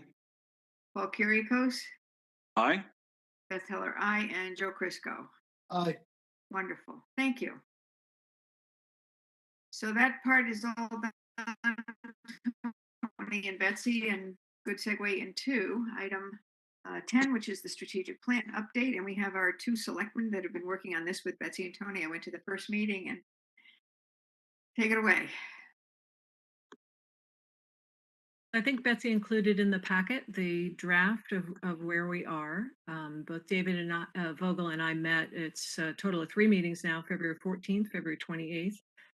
And actually our next meeting will be March 18th, where we'll continue. But we wanted to get input from the other members of the Board of Selectmen once you get a chance to take a look at this.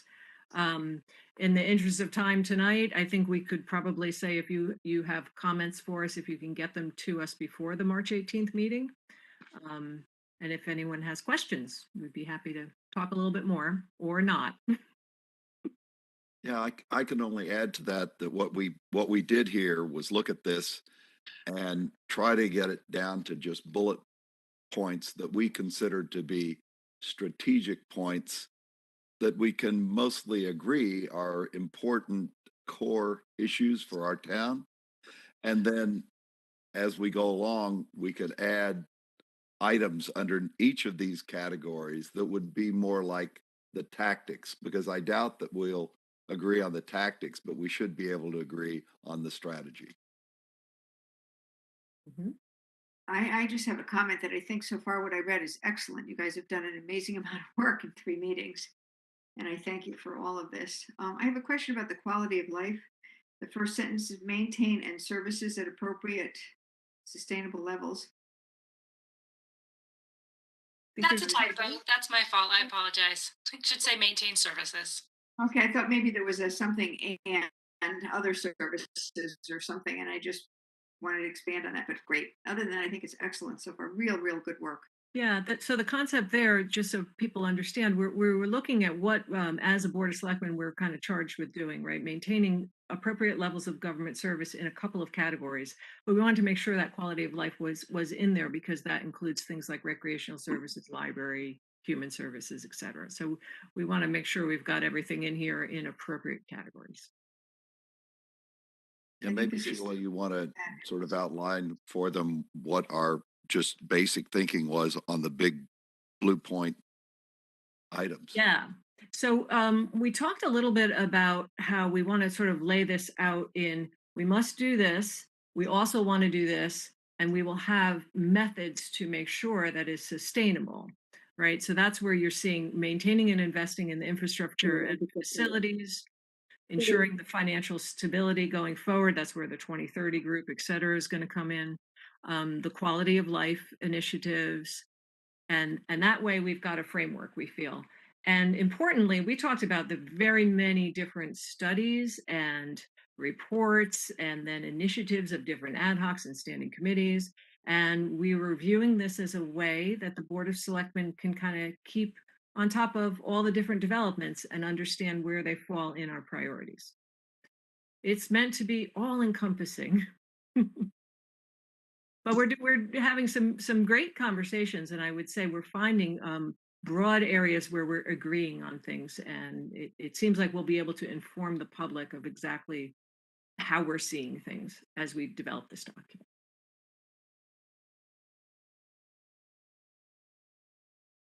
Okay.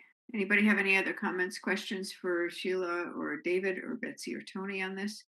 Again, really super work. Yes, and we want to thank the staff people working on this, Betsy and Tony, and we cannot do it without them, obviously.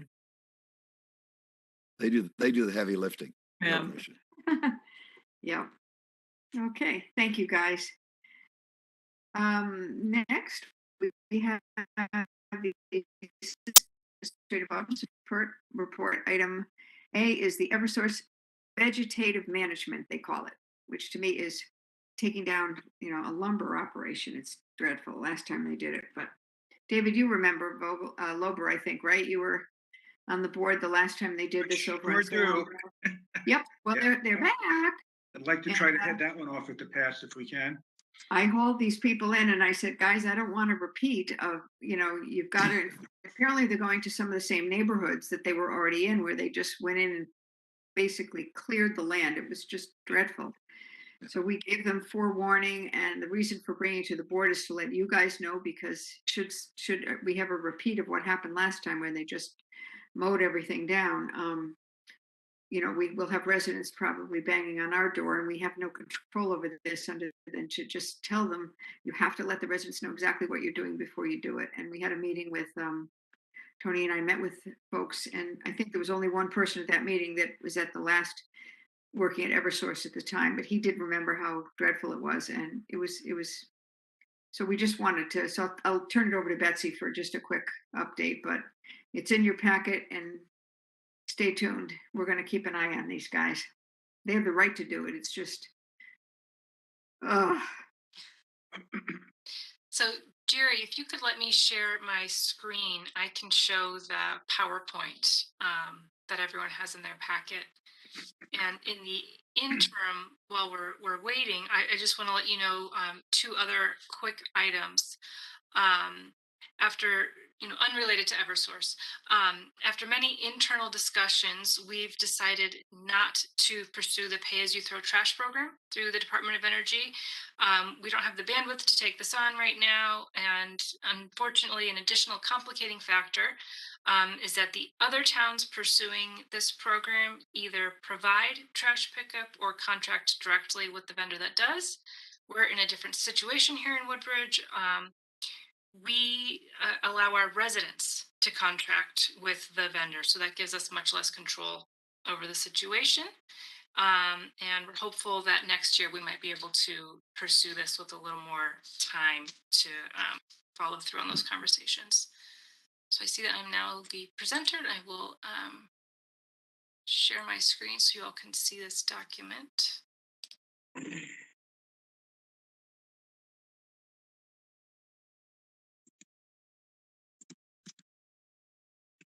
Does everyone see that? Yep. Okay. So this is the presentation that was shared.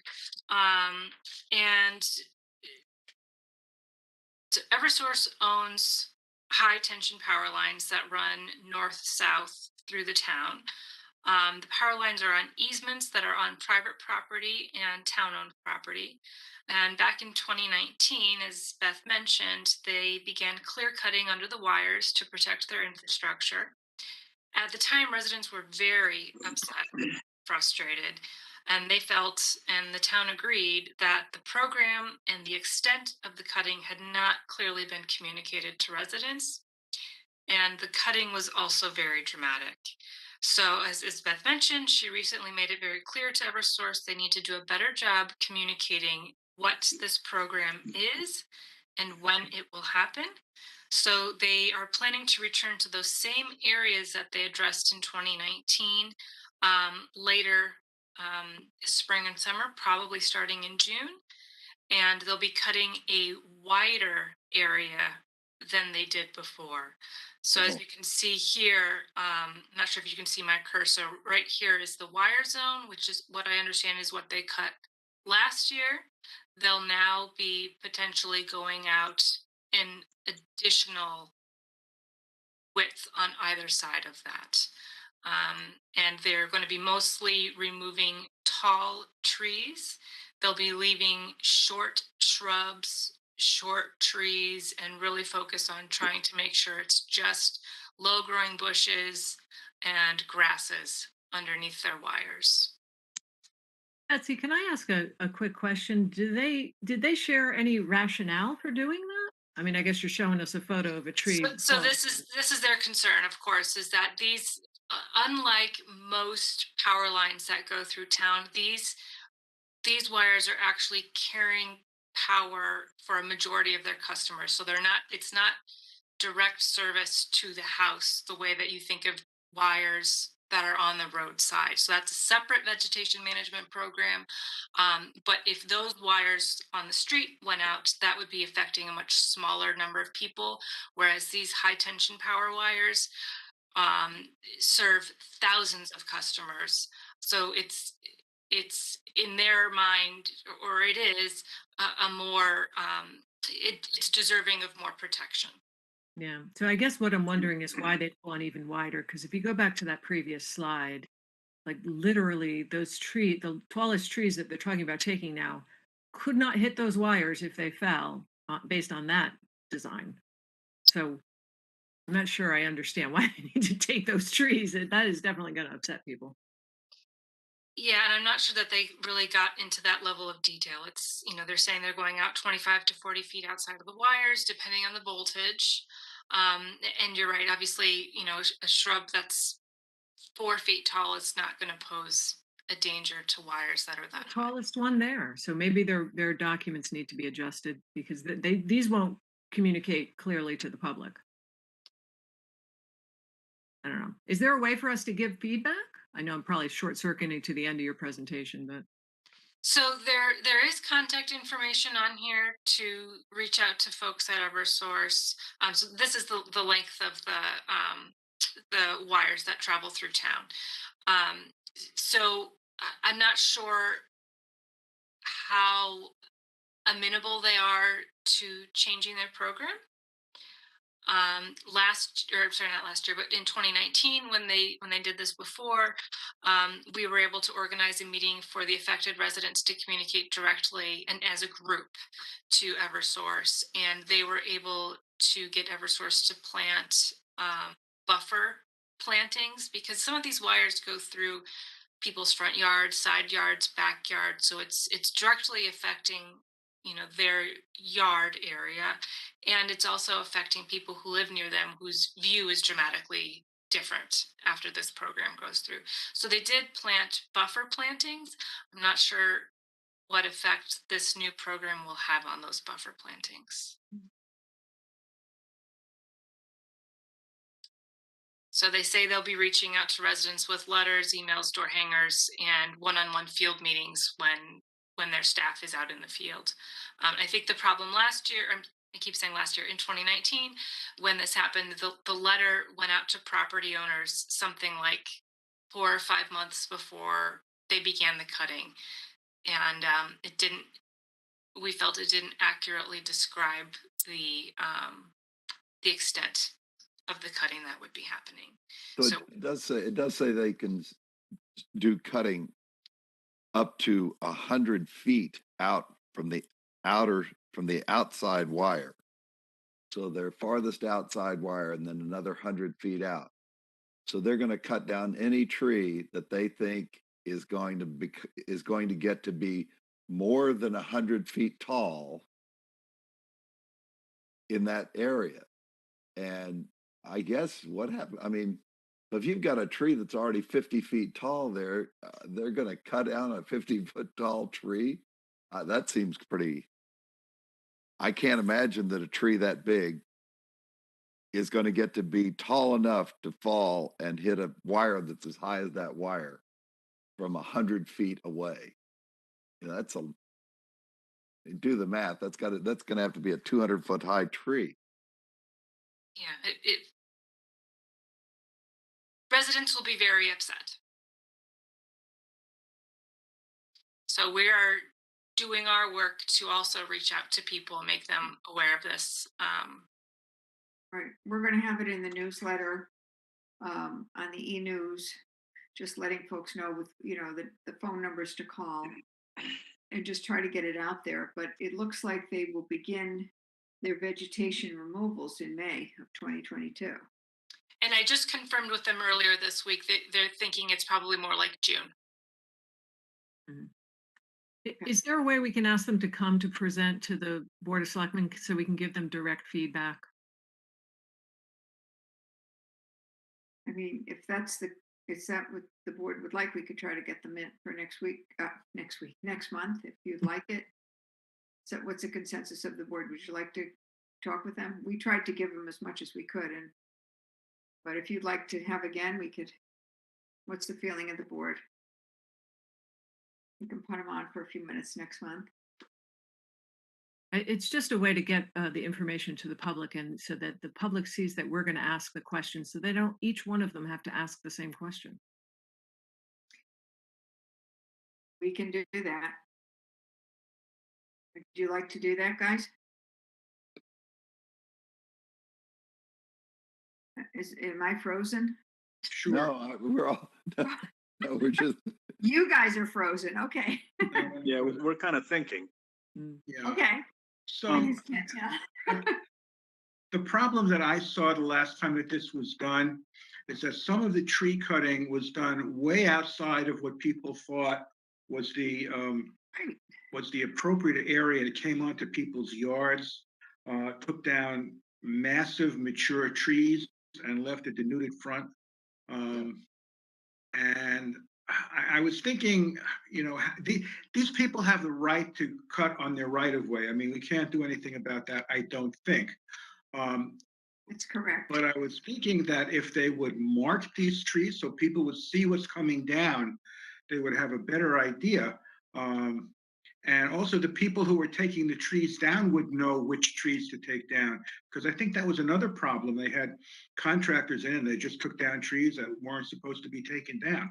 I'd like to try to avoid either any of that or the appearance of any of that this time. Because the board took a real beating on that. And I think we owe the town better this time. It was not expected to be what you call a logging operation, and that's what it looked like. And it left tons of logs. It was dreadful, mud everywhere.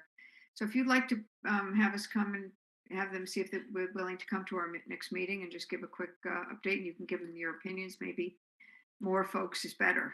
The full board.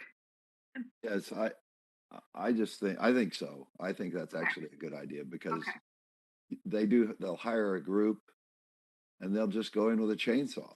And if you're 100 feet outside that wire, there's no reason you should cut down a tree that can't possibly ever get to be 100 feet tall or even 150 feet tall.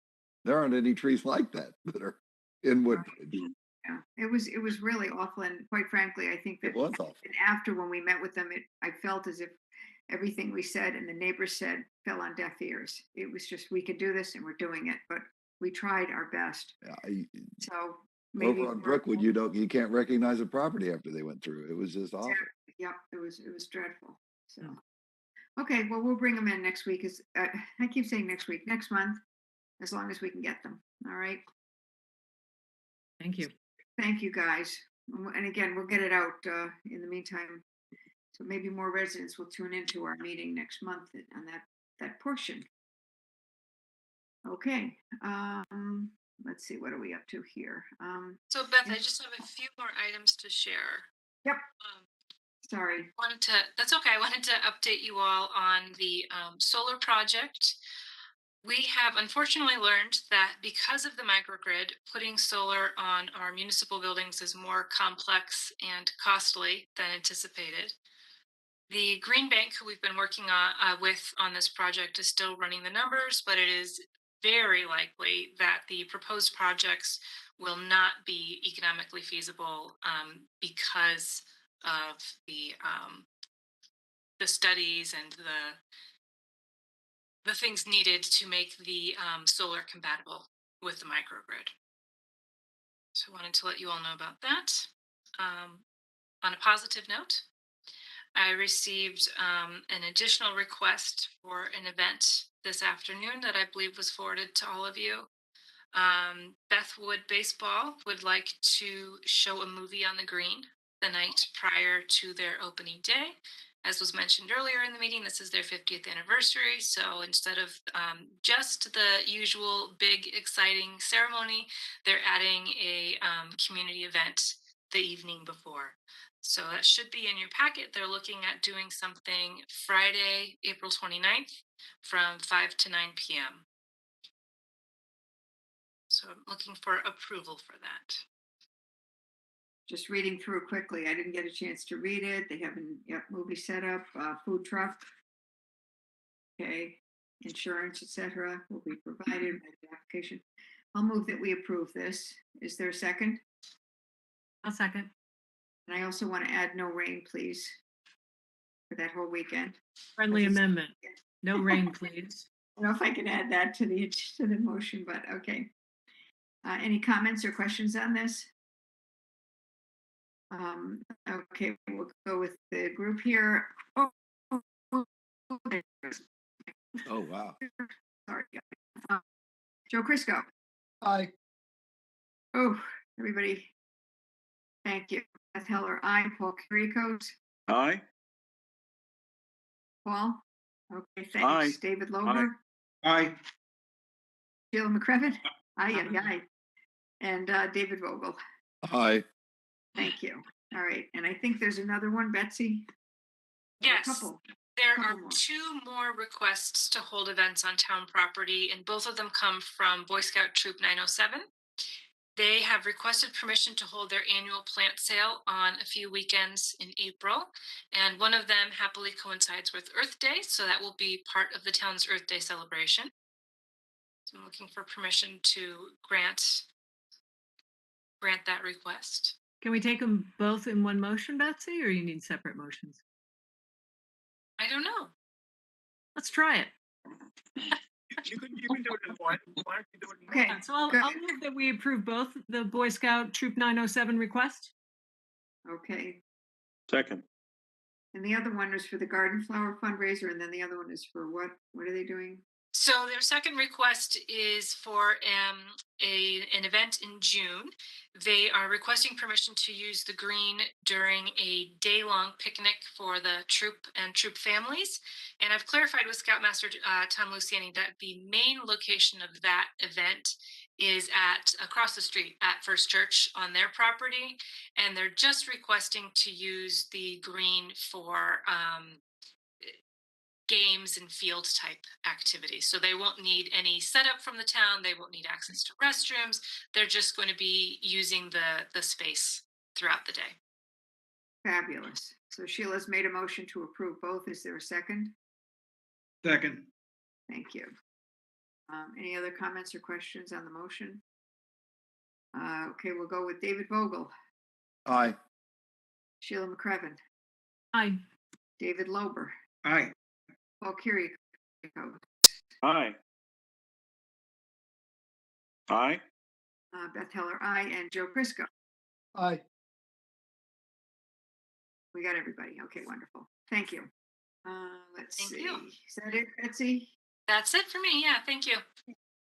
Wonderful. Okay, item 13 on the agenda is discussion of request to convene the ordinance committee, which is, there's a letter in your packet from the Commission on CUPOP, also known as CUPOP Commission on the Use of Publicly Owned Property. They would like to, it's in your packet, request a littering ordinance. And I believe, Jerry Weiner, this has to go from the Board of Selectmen to request the ordinance committee to convene. And also, they would like to, I don't know if we can add it to the motion, a discussion regarding reviewing all town ordinances. See if there's some things that might need to be updated or discussed.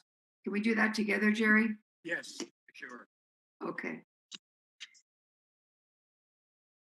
I'll make a motion that we request the ordinance committee to convene to discuss the littering or the possibility of a littering ordinance received from the Commission on the Use of Publicly Owned Properties, and also to review all town ordinances as part of your duties. Is there a second? Second.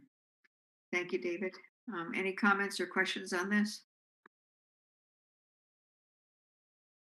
Okay, hearing none. Joe Crisco, Aye.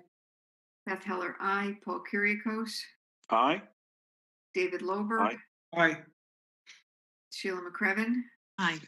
and David Vogel. Aye. Thank you. And with that, you've been charged. Okay, now it's in your I thing. take it back. Too late. Item 14 is received from TP&Z, the request for 824 review. They met Monday evening and that came today. We got the letter from Chris Sullivan. They did approve the pavilion at the Massar Farm. What do we do with that? Anything? We just say thank you? Just a motion approving accepting the approval by P&Z of the request from the Sarah Farm. Okay, I will make that motion. Is there a second? A second. Thank you. Any discussion? Further discussion? Hearing none. Joe Crisco, Aye. Beth Heller, aye. Paul Kyriakos, Aye. David Lober, Aye. Sheila McCreven. Aye. Thank you. And David Vogel. Aye. Sorry, Yeah, aye. losing my voice here. Okay. All right. With that, let's see. Next is the town council's report. This is going to be very short, but just I want to report about our meeting with Chris Sorensen, who's chairman of the Agricultural Commission, yesterday. And Chris requested to meet with Beth and I about the discussion that the Board of Selectmen had at the last meeting. I believe it was the last meeting, concerning extending the farm leases to farmers in town from 1 year to 5 years. We raised at the last meeting some of the issues involved with that. Chris came in and we discussed it with this discussion, and he agreed with us that it would be preferable, and actually he suggested that maybe the town could, since town-owned property, if there was a grant that a farmer was interested in utilizing, that farmer was leasing the town-owned properties for a year rather than change the lease, because that could have adverse impacts on town-owned property, tie up land for a pretty long period of time. He suggested that the town apply for, if there are any grants that are appropriate, the farmer will ask the town to apply town's name, get the grant, and have the money utilized for the farmer. They're usually matching fund grants. So whatever the state contributes to a particular project, the farmer would have to pay the matching portion, so the town doesn't pay anything. And he thought that was a good way to resolve it. And that's how we left that issue. So that issue seems to be working out very nicely. And my report there, because we have an executive session to go over something. Thank you, Jerry. Next on the item on the agenda is acknowledged receipt of the town clerk's report. I will make a motion that we do so. Is there a second? Second. Thank you. Any comments or questions on that motion? Hearing none. Joe Crisco, Aye. Beth Heller, aye. Paul Kyriakos, Aye. David Lober, Aye. Sheila McCreven, Aye. and David Vogel. Aye. Thank you. Next in the packet, we have our minutes, and there's several. I think if I skipped anything, I sometimes do that. Nope. Okay. So Beth, if there's no objection, can I make a motion to approve all 4 sets of minutes, December 2nd, December 7, February 9, February 22? I believe you can. Is there a I second? second that. Okay, thank you. Good job. Does anybody have any comments, edits, changes on any of the minutes, the specific 4 of them from December 2nd, 7th, 9th, and 22nd of February? Hearing none. All in favor, let's go with David Vogel, Aye. Sheila McCreven, Aye. David Lober, Aye. Paul Kyriakos, Aye. Beth Heller, aye, and Joe Crisco. Aye. Wonderful. That was a good way to get through that. Yikes. Okay. Item 18 in your packet is the resignations. Unfortunately, we have several, coupled with a few last month, and we have some work to do to find some qualified candidates, and hopefully we'll begin taking these up next month. Lots of them. Michael Shambron from the Police Commission, Toby Nwangu from the Economic Development Commission, Nancy Polk from the Commission on the Use of Public Owned Property, Chris Sorensen from Town Plan and Zoning as an alternate, and Todd Sasso from the Commission on the Use of Public Property. And we accept all these resignations with regret and wish them well. And everybody take note, and we have some serious work to do. With that, we'll move to item 19, which is executive session. I will make a motion that we go into executive session pursuant to Connecticut General Statute 1-206C, security devices regarding dispatch. And the second item pursuant to Connecticut General Statute 1-206E, discussion of Arbor Haven proposal to purchase the former Country Club of Woodbridge property. And I will invite into executive session Attorney Weiner and Administrative Officer Tony Genovese. Is there a second? I second it.